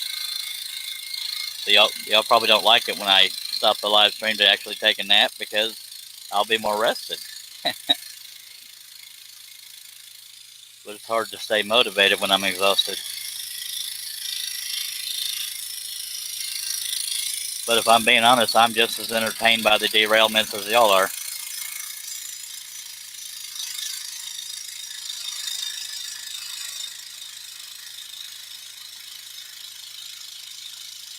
Because I love a good laugh as much as the next person, especially when I'm to the point of crying. I'm laughing so hard. But I don't remember which live stream it was that me and Russ Meadows started crying. We were laughing so hard. But it was at the end of one. So if one of y'all remembers which live feed that was, let me know, and I'll tell people if they want to see that, they can catch the end of it. It was like the last 5 or 10 minutes of a live stream, and it took us forever to end the live stream because we couldn't stop cracking up. And it was all about Russ Meadows trying to point at the camera. And Josh Grover says, which face did you start with on this pattern? I started with him and then moved on over. I went all the way down his face, possibly even part way into the shirt before I did the horse. But then I went ahead and did the horse, and I removed some of the bigger cuts on the horse just to reduce the weight a little bit. It didn't help a whole lot, but that's where I started.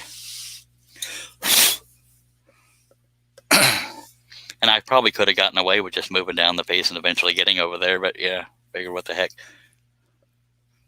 That question was asked by Josh Cogburn in case I didn't say that out loud.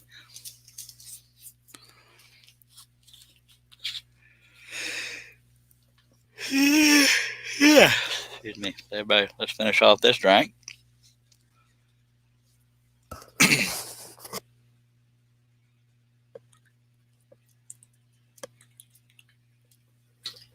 All right, there's one down, 20 to go, by golly.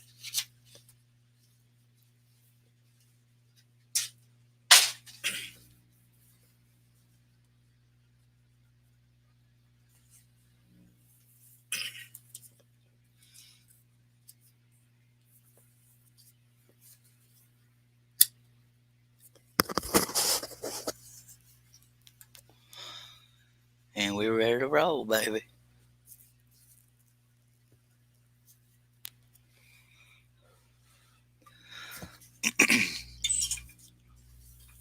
Once I get done with this cluster of cuts done, I'll cut out where this bread is.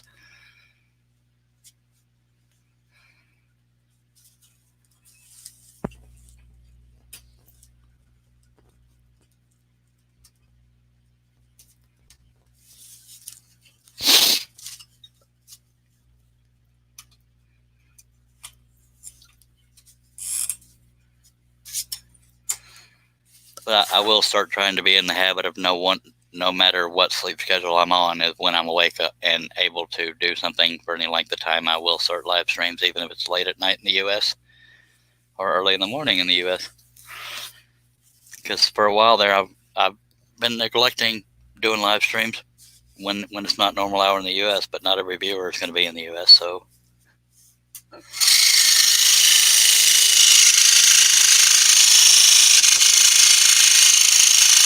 What's funny is even when I'm having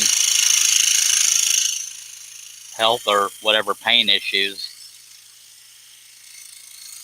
I'm always, for lack of a better word, having withdrawals from live streams. And it's not that I feel obligated to do live streams, it's because I like doing them. And anytime I'm conscious, I'm wanting to do one. So if I ever kill myself, not suicide, if I ever fall over dead on a live stream, it's because I'm pushing myself. It's not because I feel obligated to. from the viewers. I just do it because I'm addicted to doing live stream. I had to clarify, I'm not suicidal. So when I say kill myself, I meant, dying during a live stream. Scrolling. He died doing what he loved. Mr. Daniel Davis has joined us. Hello, Daniel. And apparently somebody named Stanley came in. Oh, Stanley Langford. Hello, sir. Says, howdy, bros. I'm off work. Have cleaned the downed trees off the driveway, so let's roll, baby. No, I think you meant let's scroll. Just saying. Appreciate you being here, Stanley and Daniel. We could say Staniel. That's funny right there. Come on now.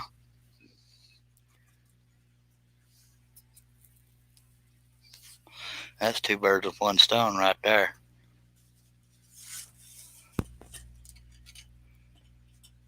Well, you need to stop having that weather that is giving you down trees in your driveway. That's not real productive towards using your driveway. Just saying.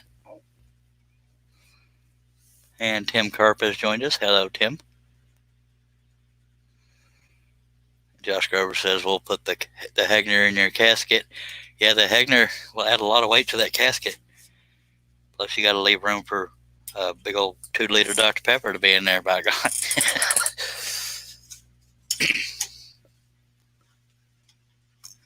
That's funny right there.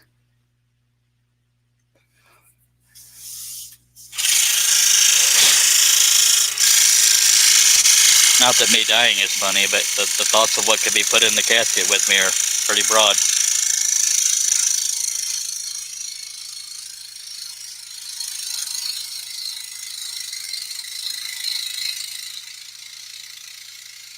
But I wonder how many... Wait, that sounds childish. I don't mean it in a childish way, but I'm just curious how many people that watch these live streams that I consider friends. I wonder how many of y'all would actually travel to come to my funeral. But I mean, if I'm being clear, I don't want to die.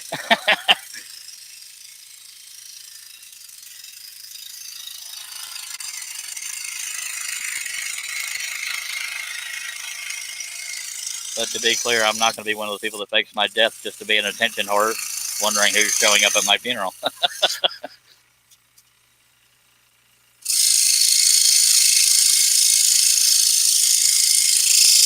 I won't fake my death. I won't fake a kidnapping. I'm pretty sure nobody would pay a ransom for me. Love is love, but money has its limits. I hear you.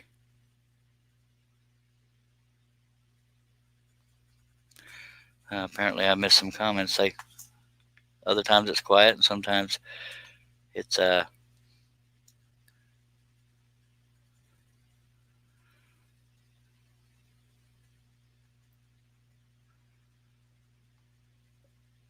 going by. Sorry, I'm distracted by reading the comments. Herb Hooper says, Charles, I went back and looked for that guy's answer. I could not find it. I'll check the other ones again. If you're talking about Steve, what was his name? Stephen White. He was asking a question. He didn't have an answer. He was asking a question. I think it's the only comment besides Steve Combs on that last live stream.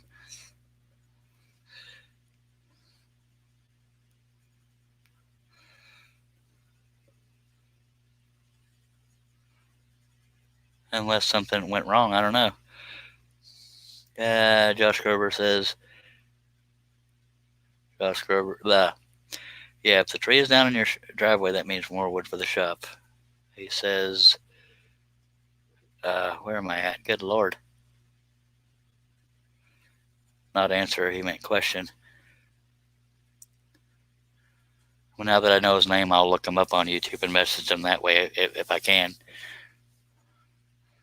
But you know how YouTube is. Maybe they somehow got rid of the comment, but it wasn't spam.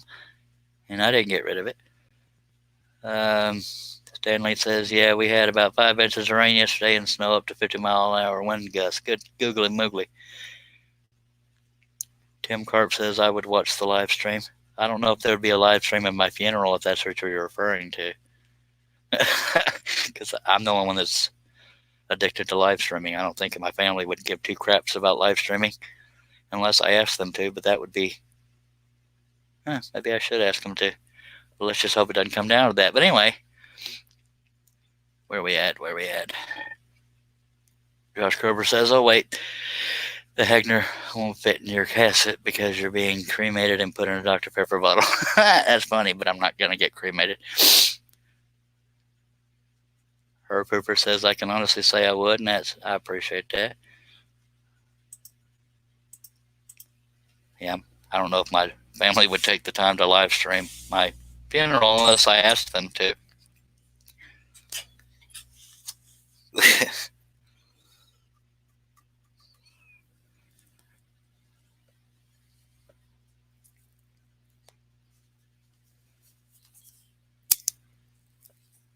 But it would probably have to be done via a phone or something, because I don't want some like Hollywood studio set up just for my funeral. Somebody probably just have to sit there and hold the phone.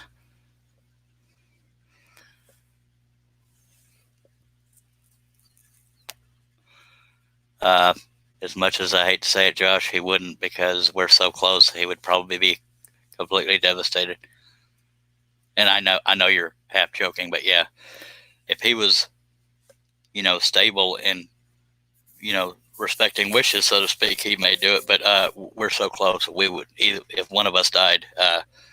For those that don't know, Cliff is my twin brother, and he's been on the panel a couple times. But we're so close that I don't think either one of us would be in the shape to live stream the other one's funeral, even if it was in my wishes. I don't know if anybody could do it in my family, because they kind of like me.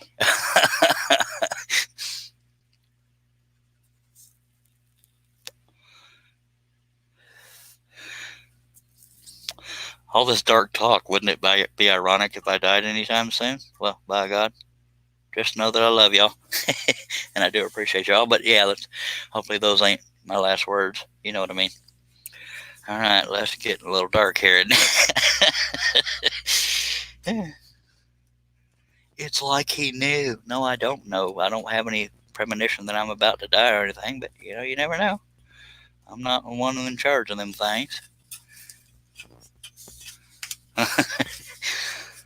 Good lordy.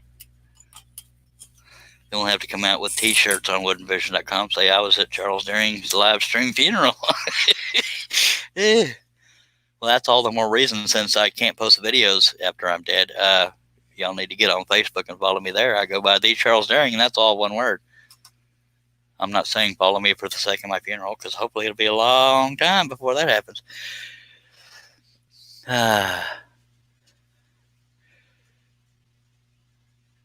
And Josh Gerber says, if you die, then what are we to do? Well, the perfect answer would be scroll on, baby. But, if y'all want to be crushed or whatever, I mean, I'd be much obliged if y'all mourned my loss, but it's up to you how you react. And Hernial Media is either acknowledging that he's here or wanting to say babbling monkey. Well, he's always wanting to say that. Daniel Davis, he's talking to somebody else. Josh Carver says, we'll all bring we'll have a 21, instead of a 21 gun salute, we'll have a 21 scroll saw cutoff. Oh, that's funny right there. That's funny. I mean, it's morbid, but it's funny.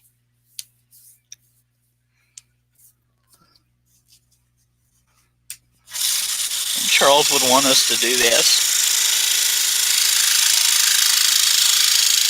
It might be the only funeral where there's ever been a 21 scroll saws at it, if I'm being honest.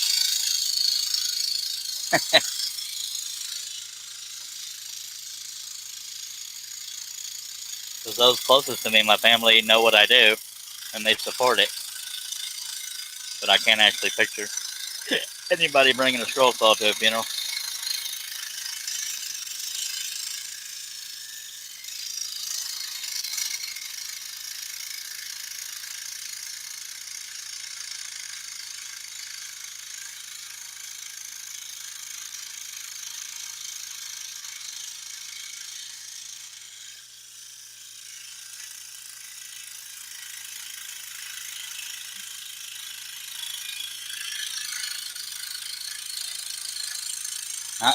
I keep thinking about the irony if something were to happen to me after having this conversation. Yeah.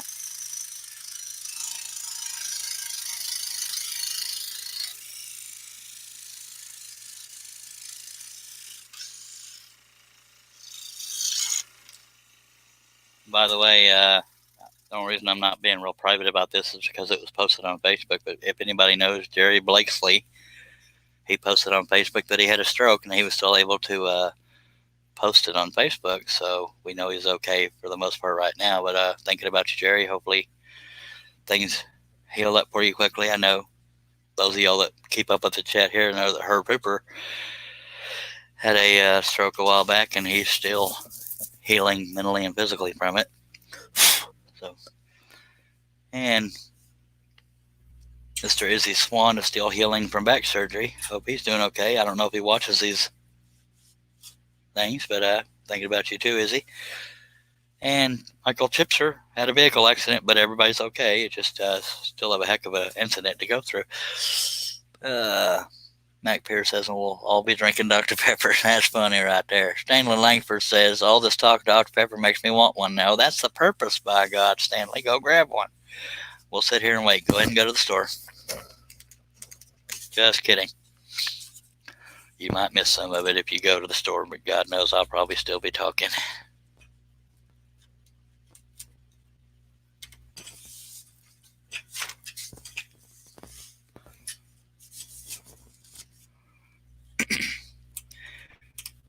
But I will say, per the usual, this might be one of two live streams. The next one, I don't know what time it will be, but regardless of what time it is when I wake up, I will start another live stream. And I don't know right when I'm going to bed. It depends on when my body says, time to nap. But it being a Friday night, I hate not scrolling on a Friday night.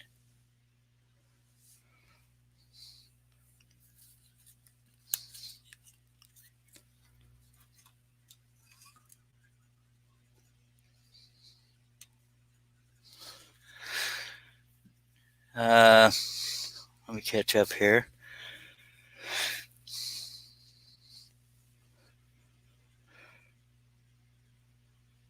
Daniel Davis says, I looked in the mirror, Charles still doing okay. I am getting uglier by the day, if I'm being honest. So it might be a sign of something, and that's not me dogging myself. Well, it is me dogging myself, but, the truth hurts. Herb Hooper says, well, I know a couple of people that will be waiting. Waiting for what? I'm not sure what you mean, because I've talked a lot.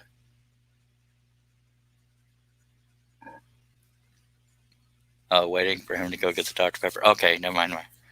Speaking of that, Dr. Pepper is flowing through me, so I might as well take this time to go do my call to nature, and I'll be right back. Okay. I'll stick a speakerphone on you while I bump the camera and get y'all dizzy.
Now I gotta see what kind of trouble y'all got into while I was gone.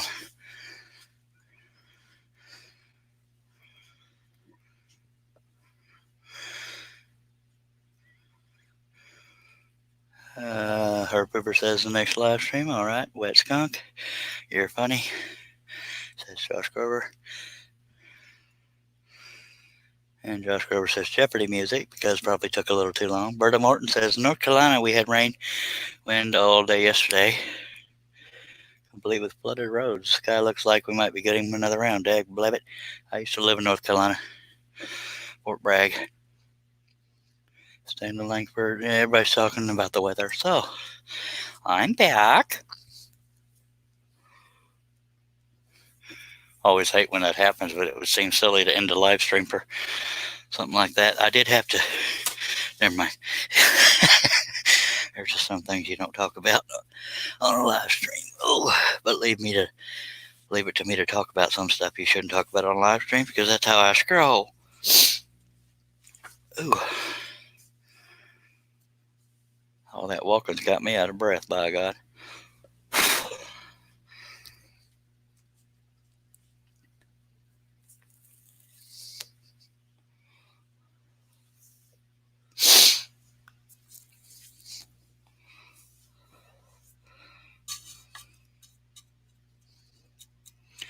Bear with me.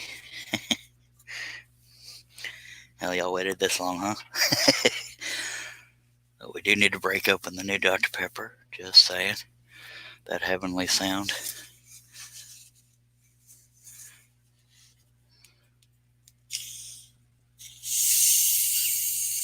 Could open it slowly so it doesn't squirt all over my drink. I mean, my project. There we go. That's a heavenly sound right there. I really, part of me really wouldn't be surprised if somebody put a Dr. Pepper in my casket. But that's if any scrollers showed up to my funeral.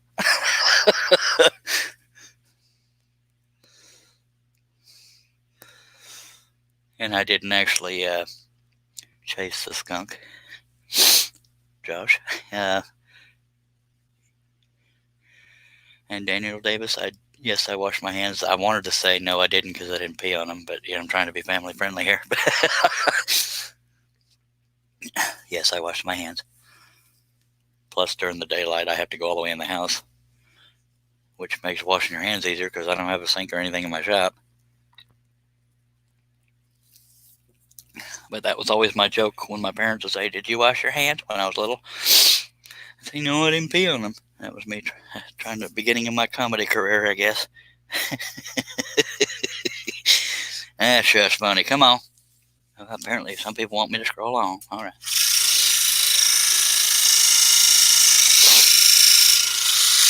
And for anybody watching, the upper arm of my scroll saw is not wavy. It just does that because of the shutter speed of the webcam.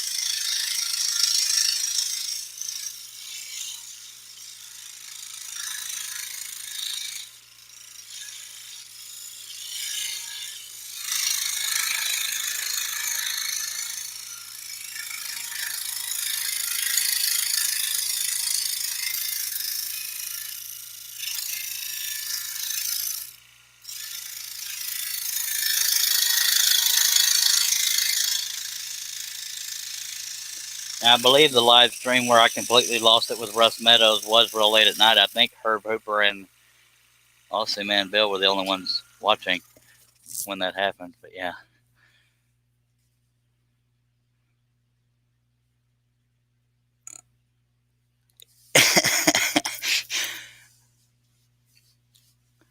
That's funny. Well, I'll go ahead and give the answer now after dark. No, I don't. It's a little more wilderness type. That's most I'll say about that.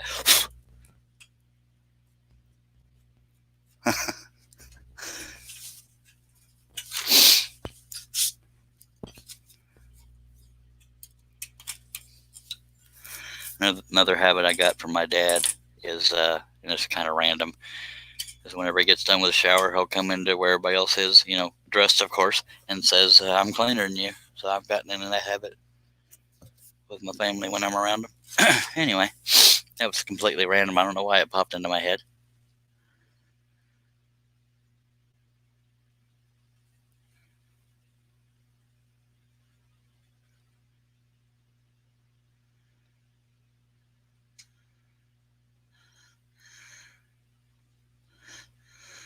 I don't know what Josh Grover says when he says he can't see. That doesn't make any sense to me because I'm a little confused. Never mind. It's probably not even family friendly. I don't know.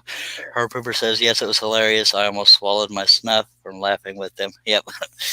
I believe Aussie Man said he fell out of his chair. He was laughing so hard. And it was all because, okay, I might as well tell the story. We're a family here, and it's not unfamily friendly. Russ Meadows, I did it again, called him Wes. Russ Meadow uses the webcam on his laptop. And anybody that knows anything about laptops with webcams on them, there's a little bitty dot. But for some reason, when he points at it, his hand's off to the side. So the first time he did that, we ended the live stream and got a little chuckle out of it. But then he didn't want that to happen again. So when y'all know when I'm doing a pattern live stream, if I'm screen sharing, I can't see what's going on except for what I'm working on, and you can't see anybody on the panel if I'm screen sharing. But when you get done screen sharing on this platform, StreamYard, it shows everybody by default. It shows all the people in the live stream up on the screen. And when I came back from screen sharing, he was pointing at the camera already. The live stream wasn't over yet, and so I got a kick out of that. But the reason why he was pointing at the camera, or trying to, was he was actually practicing. Because for some reason, in his eyes, when he points right at the camera, it's off to the side. So he's trying to get used to practicing how to point at the camera.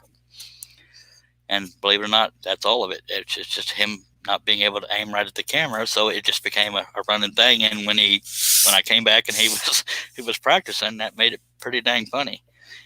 And so we couldn't end the live stream because we were crying so hard from laughing.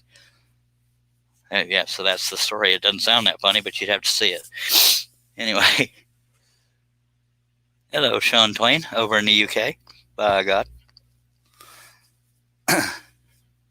I wish I knew which live stream that was so I could tell y'all. Go check it out just for that part. It's like the last 5 minutes of the live stream, but I just don't remember which one it was. Because they all run together after a while. This is live stream number 70. Before you know it, we'll be at 100.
Josh Grover says one of those got to be there. Yes, sir. Location situation.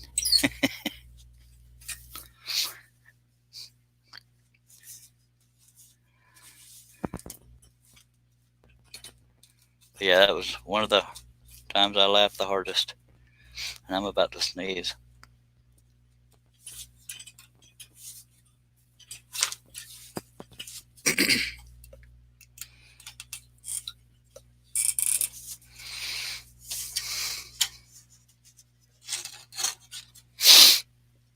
Y'all bear with me. I'm trying to head off a sneeze here.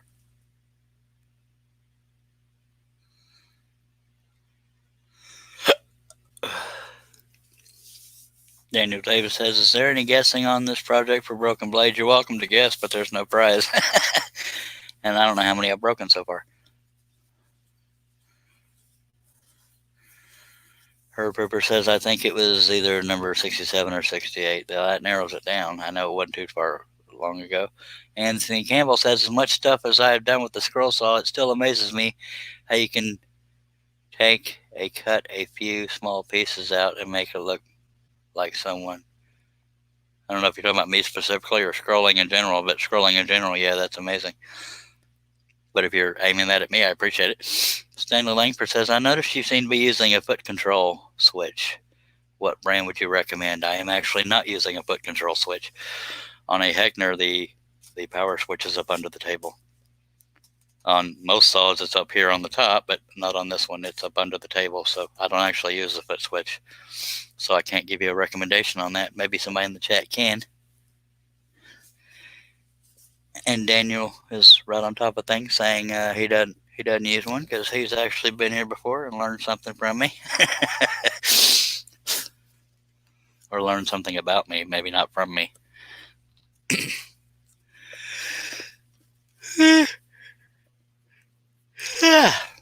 Stop making me yawn, dag blabbit.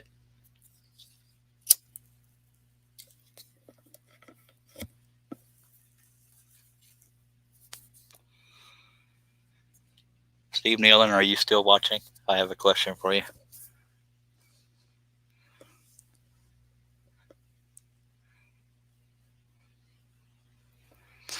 Or listening, whatever the case may be. Actually, I'll just say it in case, and y'all can help remind me to ask Steve Nealon if he's not watching right now. I want to come out with a cap idea, or a cap and t-shirt, maybe just saying "dag blabbit," because I know, say you, Steve. Dag nabbit is too common, but dag blabbit is kind of my thing. So if we can come out with a t-shirt and a cap that says dag blabbit, I think that would be funny. And Hernio Media's way of saying I'm here is a hashtag. So if you can do that, Mr. Steve Nealon, I appreciate it. Oh, by the way, Daniel Davis, are you the one that was looking for the 5X t-shirts? There is one available for the t-shirt you were talking about. And since Steve Nealon's listening, he'll probably link us right to that. That's for people that want 5X t-shirts. I think it was you, Daniel. I could be wrong. I'll type it here in the chat, Steve. Might as well add a exclamation point at the end of it too, please, sir.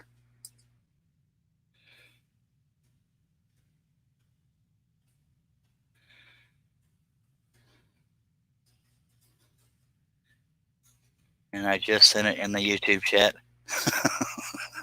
I actually think that could sell because that's like clean cussing. Let me. Stanley Langford says, okay, I've actually been thinking of getting one. Does anyone here use one and does it help to speed things a little? I'll let them answer that because I don't. I got a yawn.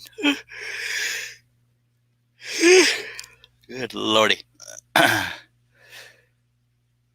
He says, Anthony Campbell says, as far as a foot switch, you can go Amazon and they have several different to choose from. I used the one that came with the old Craftsman that I had.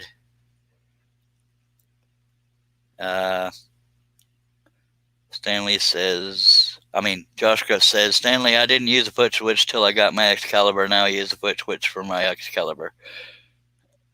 And yeah, okay. Yes, okay. Yeah, Steve Nealon just posted the link in the YouTube chat of a link to that 5X t-shirt. I survived at Charles during live stream. Now, that was done just for you, Daniel, so now you got to buy 7 of them. Just kidding. Berta Morton says, I have used a foot switch for years. I have used a foot switch one time in my life, but I'm so used to doing it by hand that I don't mind doing it that way.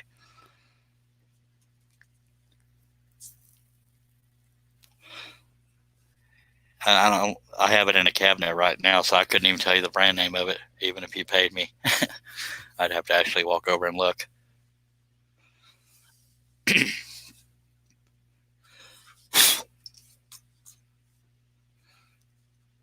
Now, none of the I survived a Charles during live stream t-shirts have sold, but I still think it's a good idea for those that eventually get the money and want to maybe a conversation starter. It's like, who the heck is Charles During and what does that mean? So you'd have to see it, sir or ma'am. Yeah, we're going to come out with a scroll on thong and scroll on Speedo. I'm kidding. I say I'm kidding, but you know me.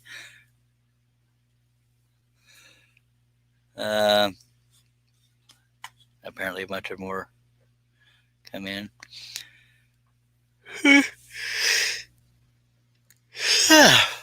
Sorry. Anthony Campbell says, Stanley, I don't know if it speeds things up. What I like about it is there's something blade breakage. I can get off the foot switch faster and reach and turn the saw off.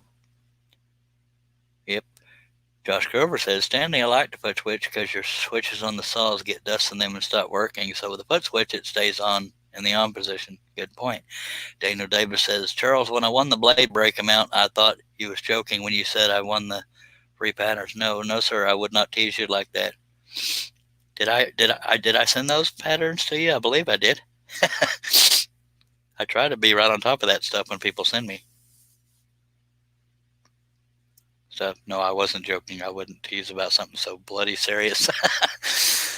Stanley Langford says, my switch is on top of the Porter cable. That is why I've been thinking of a foot switch. Yeah, and for those that don't know, there are two types of foot switches. One's called a dead man switch.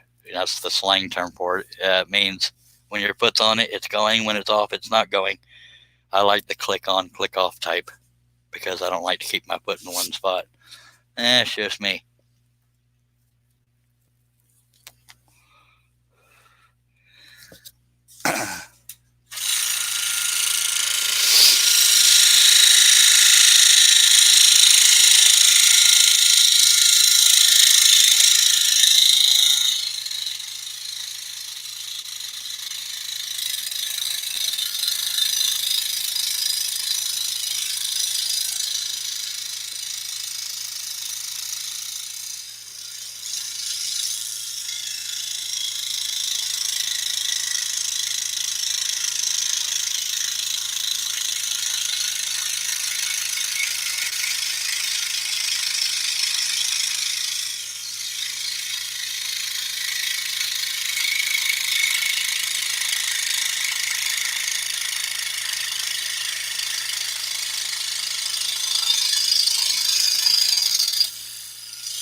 Mac Pierce says, Charles, you're going to make me yawn.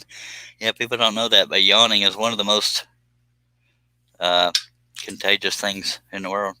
I mean, it won't kill you, obviously, unless you get lockjaw. Yeah. See, he talked about it and I yawned. Anthony Campbell says, thank you. Need to have one of those megaphones like cheerleaders use, having dag blabbit coming out the end of it. Or at least printed on the side of it. You just never know. And it sucks because I want to buy my own t-shirts, but I don't have the money to. Anyway, Anthony Campbell says, I would recommend listening to music and have a dead man's foot pedal. If you get going to the beat, the next thing you know, your saw is on and off switch, tapping with your foot to the beat. Well, unless it's heavy metal, it tends to be your head that's rocking back and forth instead of your foot. But that's just me. But when you're listening to good old fiddling music, your foot gets to tapping, and by golly, you start yodeling and you get arrested. And don't ask me how I know that. I'm kidding.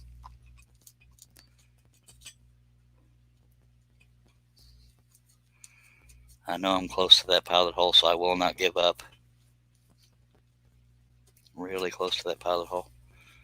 Unless somebody hit it from me. Herb Hooper likes to sneak in and move the pilot holes around. Wow, that's embarrassing. I'm right next to two big cuts. I should be able to. I thought I was in another cut. Well, that's why I couldn't find it. I was going the wrong direction. There we go.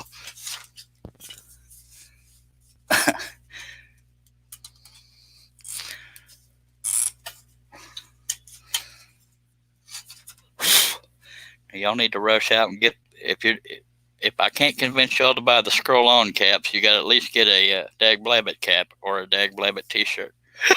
Excuse me. Good lordy.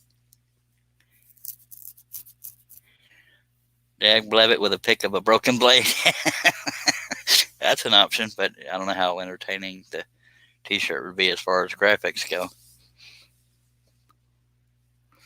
Well, of course, I tend to say Dag Blabbit over more than just broken blades. That's just me.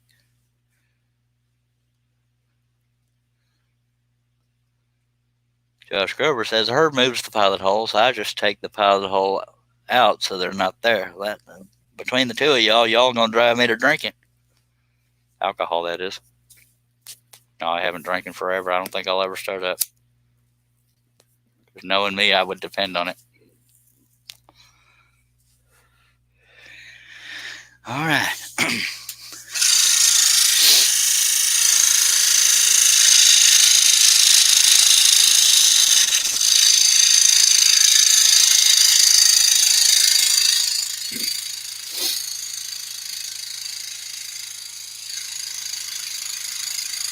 And I was half serious when I say I'd be afraid I'd depend on it, because if it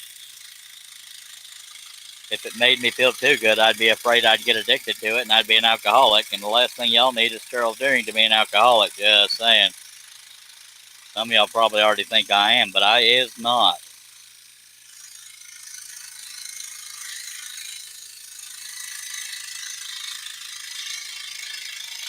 That's also why I don't do drugs, but also because I'm not an idiot. Drugs are bad and gone.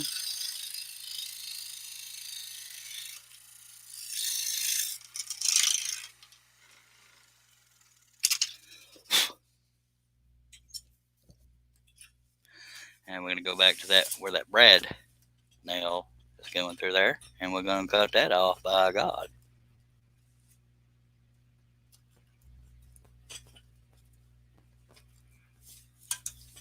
Look, somebody can't find the pilot hole, but I'm not naming any names.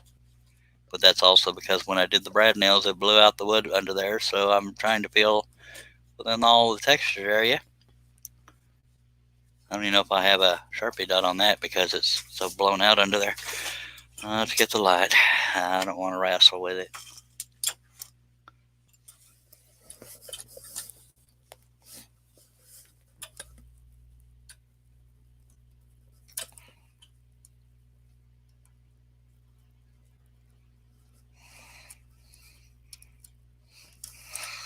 All right, I'm going to have to get an old blade and hog it out there.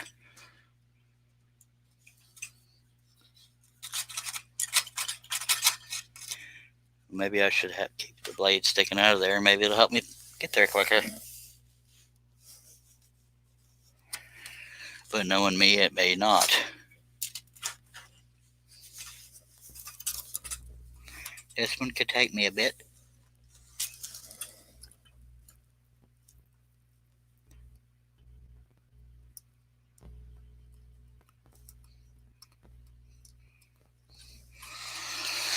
Oh, I hate when this happens.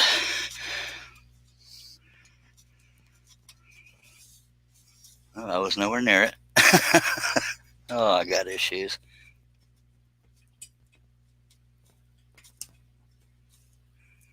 Dag Blabbit. There you go, free advertising. Okay, we're going to have to turn this over and put a Sharpie dot on it.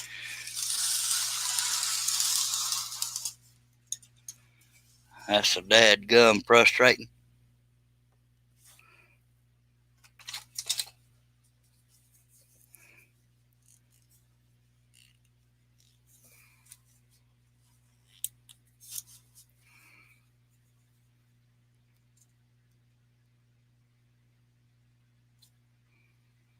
All right. Let's see if we can get the stupid thing located here.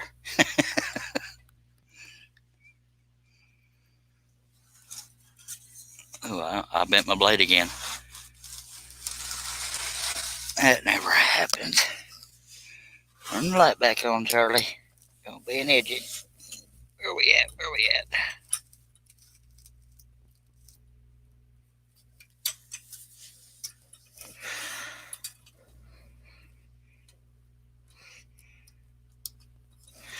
Yay, it went through. Yay. It only took 7 hours. That's all right.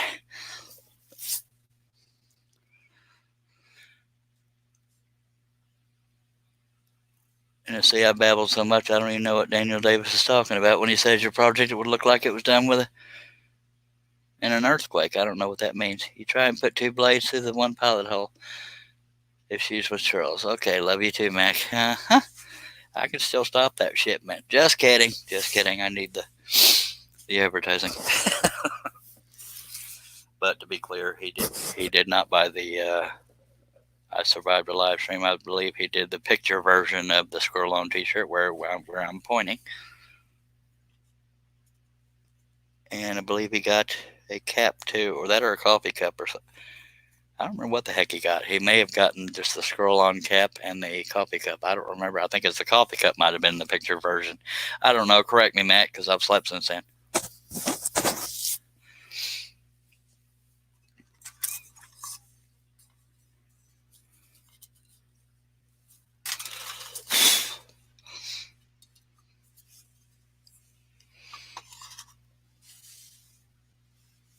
Now, because I had to bend over to look under the table or lean over, I've tweaked my back a little bit, so let me stretch it a little bit and we'll get going.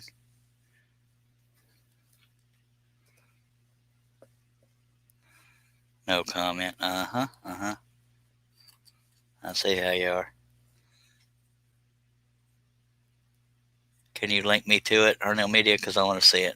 Arnell Media is saying, Dag Blabbit shirt number 1 is available. That's awesome. And I'll screen share while I'm going to look at it in case nobody else wants to navigate to it, especially if they're not watching live. Of course, if they're watching live, they'll see me screen sharing it. That's funny right there. See, I'm telling y'all, Arnell Media is right on top of it if he's conscious. And he happens to be conscious right now. So if y'all don't want to go navigating towards it, y'all can just watch this here live stream and I'll click on it as soon as he posts it.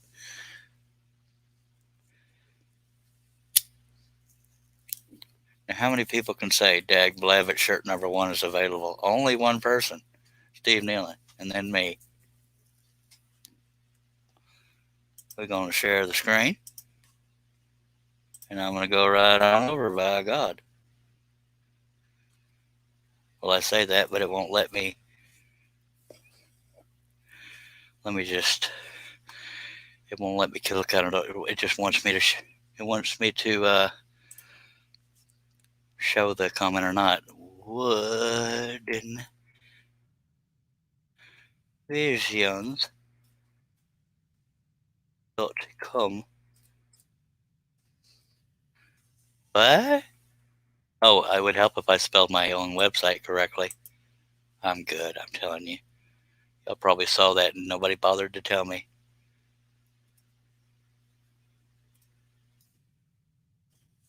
I spelled my own websites. That's embarrassing. So we can go into the shop, logo products.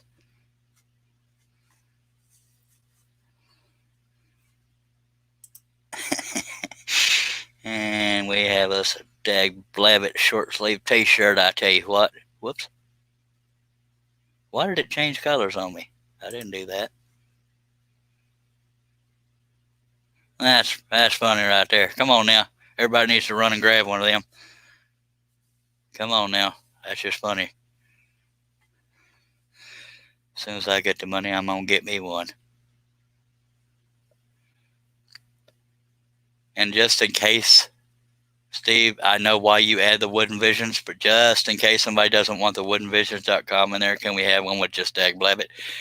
We could probably have woodenvisions.com on the back as an option for somebody. I don't think there's a back to it. Yeah, but you're not limited to the color that's showing. You can get them, just do the drop-down menu. You should be able to do it that way, folks. Appreciate you, Steve Nealon. That's funny.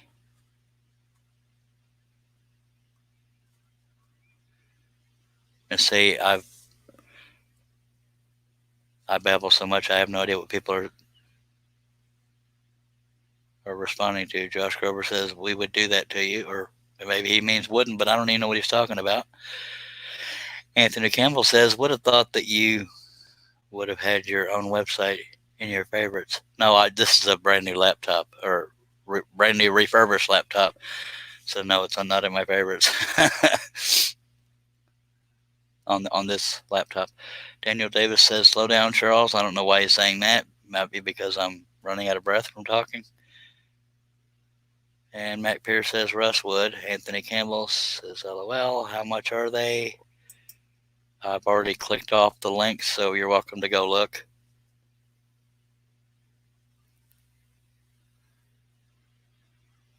Yes, between who were the people that ordered? Mac Pierce ordered a cap and mug, I think.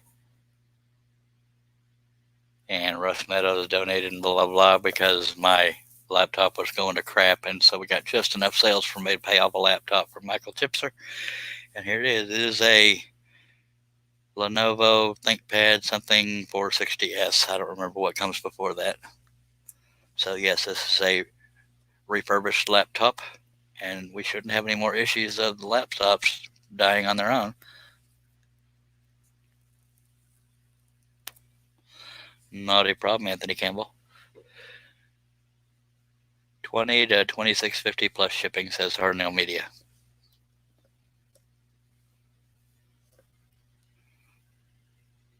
So y'all order about 7 of them for all your friends and family. By God, we'll be in business. Mac Pierce says, you got the new laptop up and running quick, Charles. Yes, sir. I actually got it yesterday. I was just too exhausted to do anything with it. And Anthony Campbell says Lenovo's are pretty decent. Yes, they are. The last one I had was a Lenovo, but it was I think it's Lenovo. I could be wrong, but either way, it was one of the older dinosaur ones. I even had to get an adapter to be able to hardwire into it. But this one has the port. Yay! So if y'all want a Scroll On T-shirt, they are available at woodenvisions.com. If you want a I Survived a Charles During the live stream, that's also available on woodenvisions.com. And now we have a Dag Blabbit T-shirt, thanks to My Weird Quirks and Steve Nealon being a quick website request filler. We have it available. Any other ideas y'all have for T-shirts that are actually family friendly, feel free to throw them out there, and I'm guarantee you Mr. Nealon will throw them out there. Anthony Campbell says, I also have to see if the wife will let me get one. Yeah, same here, because I don't have my own money. No, we don't want a wet skunk T-shirt. Come on now.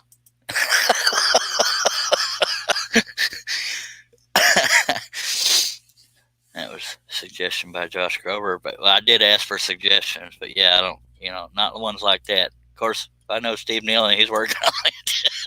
But the average person won't know what the heck that means. Of course, some of these T-shirt ideas are conversation starters, because not everybody knows what a Charles During live stream is. But that's one way to get them to come here. I wonder what that shirt means. I'm gonna look up Charles During. And then the rest is history. But if I can pick and choose, I would prefer not to have a wet skunk T-shirt. Just saying. And y'all are sitting there cracking up, so maybe we got to add one. But if y'all laugh at it, you'll have to buy one. Just saying. No pressure. Yeah, there's a little bit of pressure. If you request dorky ones like that, you have to buy them. Family friendly shirt. Yeah, you're not allowed to laugh unless you say, I would buy it. I'm going to hold you to it.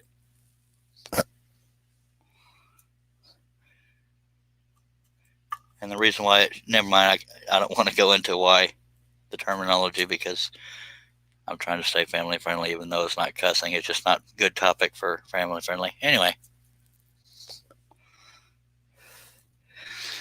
That's funny. Good lordy.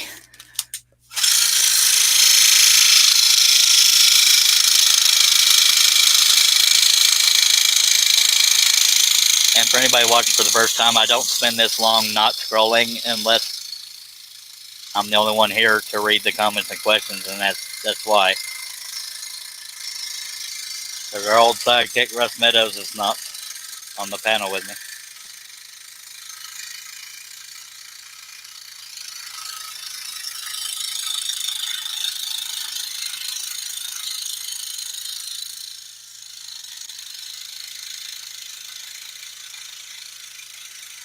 But I will say that I will not put a Wet Skunk t-shirt on the website unless at least 2 or 3 of y'all promise to buy it, because otherwise I don't think it'll be a good seller. That's just me. That's not necessarily meant to be a guilt trip, but if it makes you buy it, then yes, it's a guilt trip. Just kidding.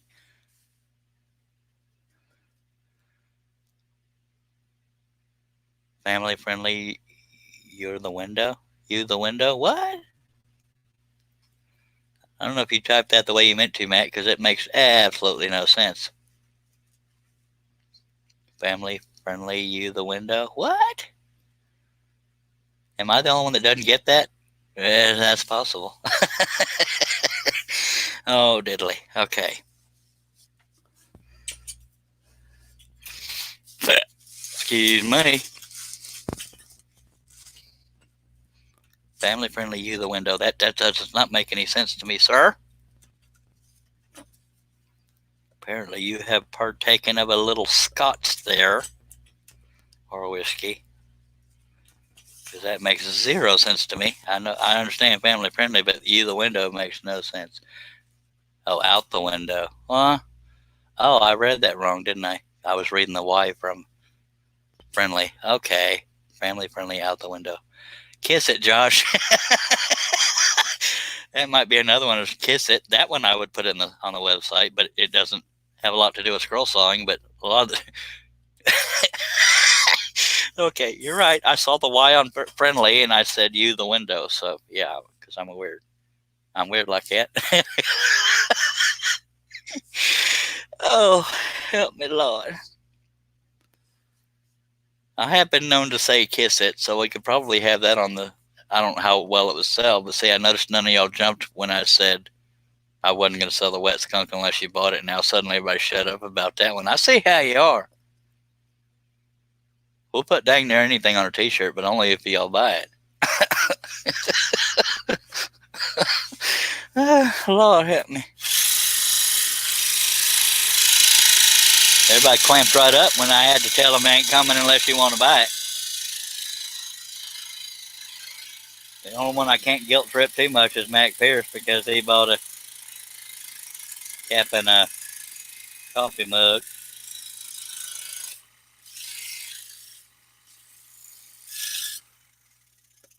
Kiss it is an option, but it's probably not at the top of the list. But anyway. Learn to read, Charles. Kiss my hooty dooty.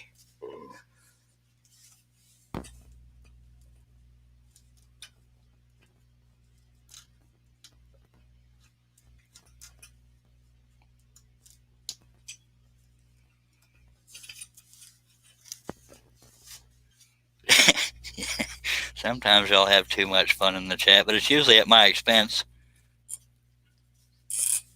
Y'all are lucky I have very thick skin. Somewhat thick. Thick skin because I'm kind of chubby.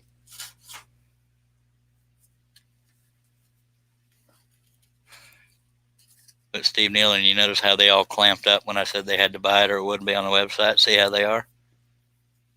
Just saying. Need to give all of them like a 30-second timeout, but there's no way to do that.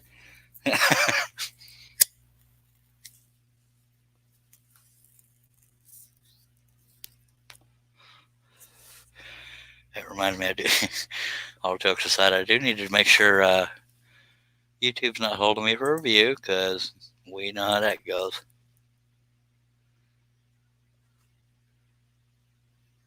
Not being held for review, how cool is that?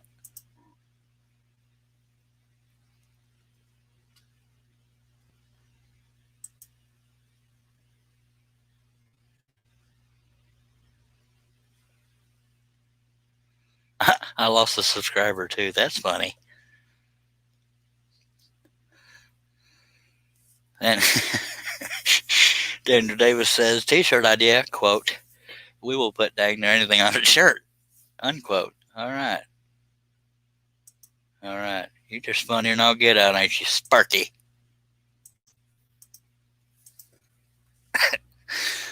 Lord, stuff I put up with to entertain you folks. I tell you what.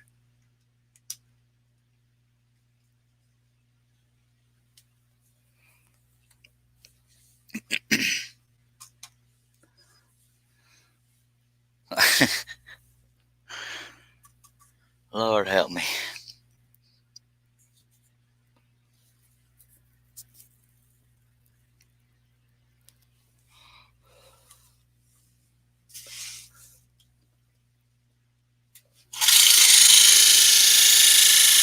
That's what it is, Charles. We'll give you all kinds of ideas, but by God, we're not going to buy them. Just saying. Wasting Steve Nealon's time and energy to create T-shirts y'all want, but don't buy them. See how y'all are? I can think up ideas all day, but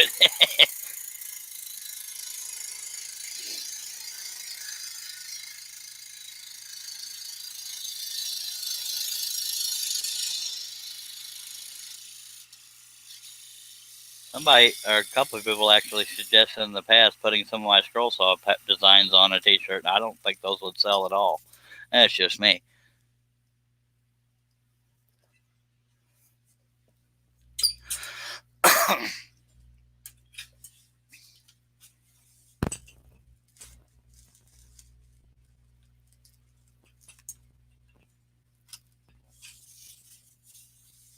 That's not the one I wanted because it had a brad nail in it. There we go.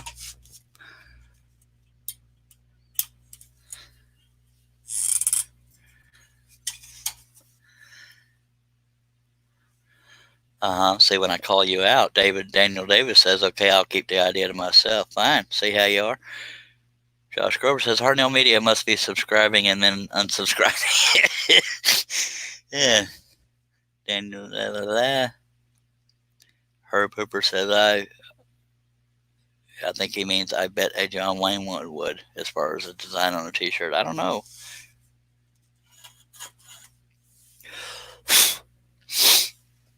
I think as far as apparel with celebrities on it might be a little more copyright scary.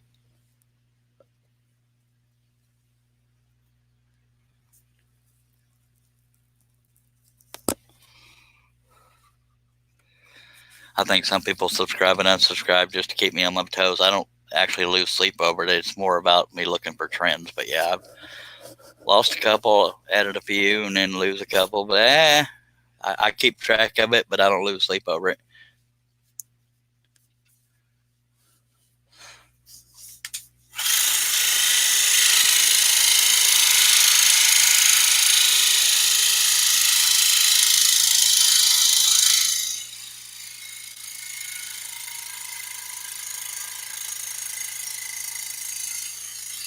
As y'all know, this is live stream number 70, and so clearly it's not making me stop doing what I'm doing.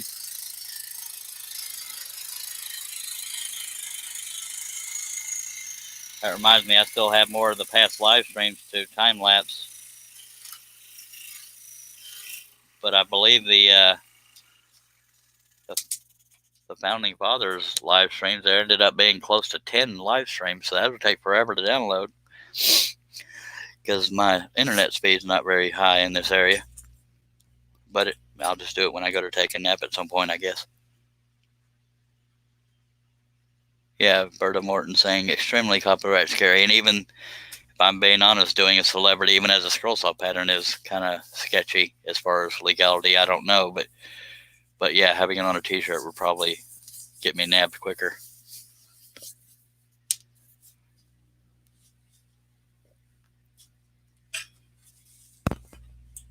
And it's not that I don't care. I don't know how to defend it. I just know a lot of people like John Wayne. Celebrities aren't as risky in scroll saw patterns, but stuff like Disney and Harley Davidson, stuff like that, and Yeah, they're a little more risque or risky. Why do I keep saying risque? Dang it. Has a whole different meaning.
Yeah, see, I find the pilot holes quicker when they're close together sometimes because I have something to go off of. I can stick the blade out of the cut that I just did and try to gauge it off of that. But if I'm jumping across the piece, it's a little harder.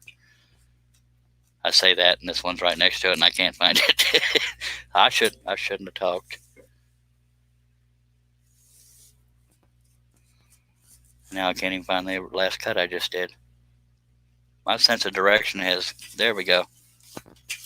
I thought I was going way right of it, and I went right there. So okay.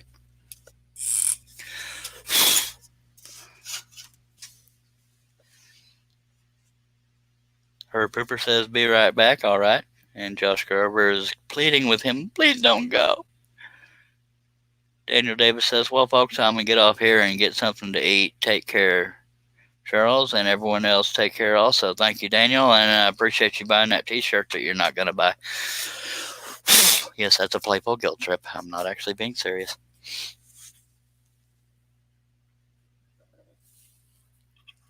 And appreciate you being here, sir.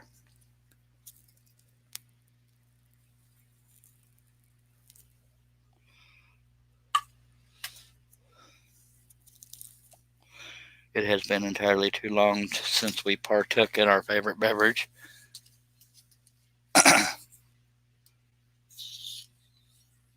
And Josh Grover is asking Daniel to bring back some food when he comes back, and I agree with that. That way I don't have to leave the live stream to eat. Stanley says, "Later, bruh." He probably didn't say it like that, but it's more fun to say it that way for me. Later, bruh. I have no idea what Stanley Langford sounds like. I don't know what most of y'all sound like.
If anybody's watching on YouTube for the first time, I hope you'll consider subscribing and clicking on that bell to be notified.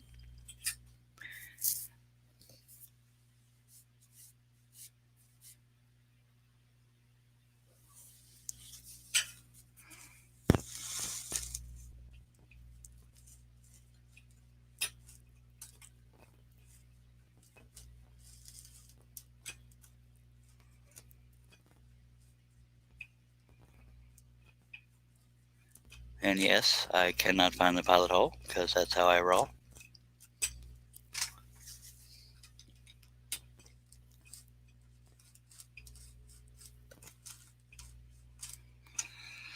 Oh, of course. Alrighty then.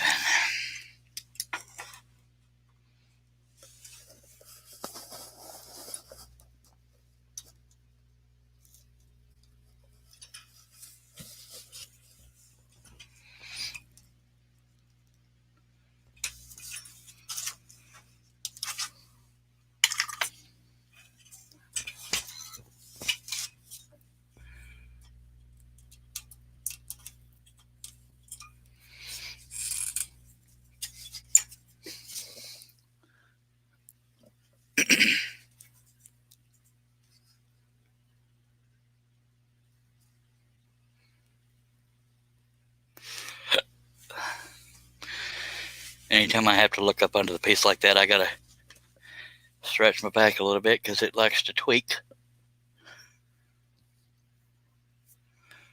We horribly missed you, Herb. Felt like an eternity.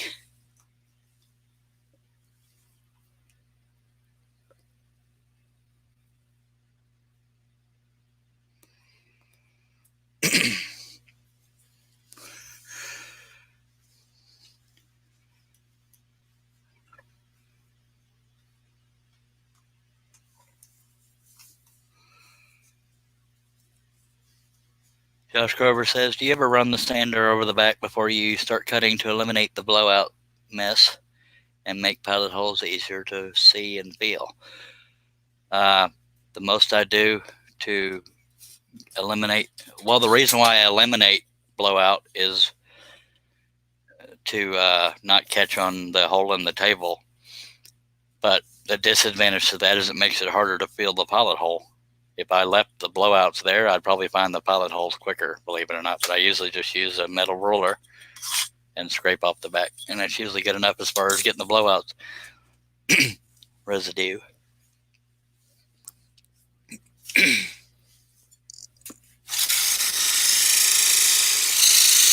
But you could probably use a sander.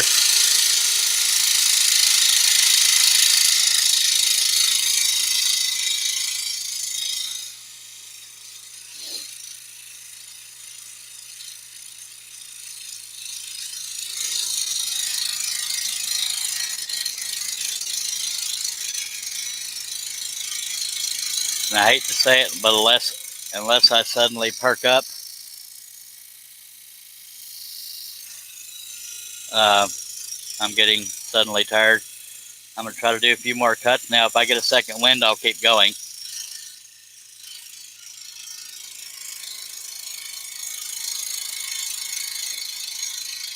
And if I do end this one soon, regardless of what time I wake up, I'll start another live stream. Unless something out of my control happens.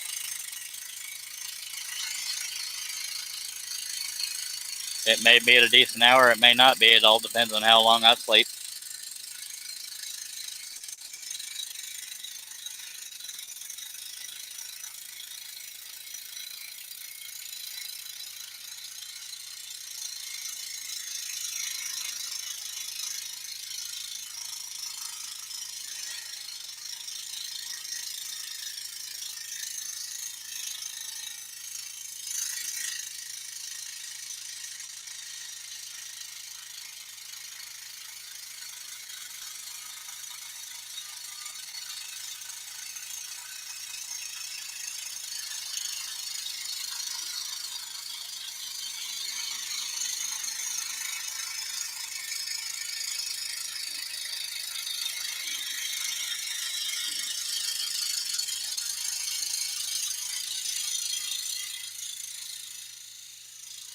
But if you're watching on YouTube, please click on that subscribe button, share, and all that other stuff, and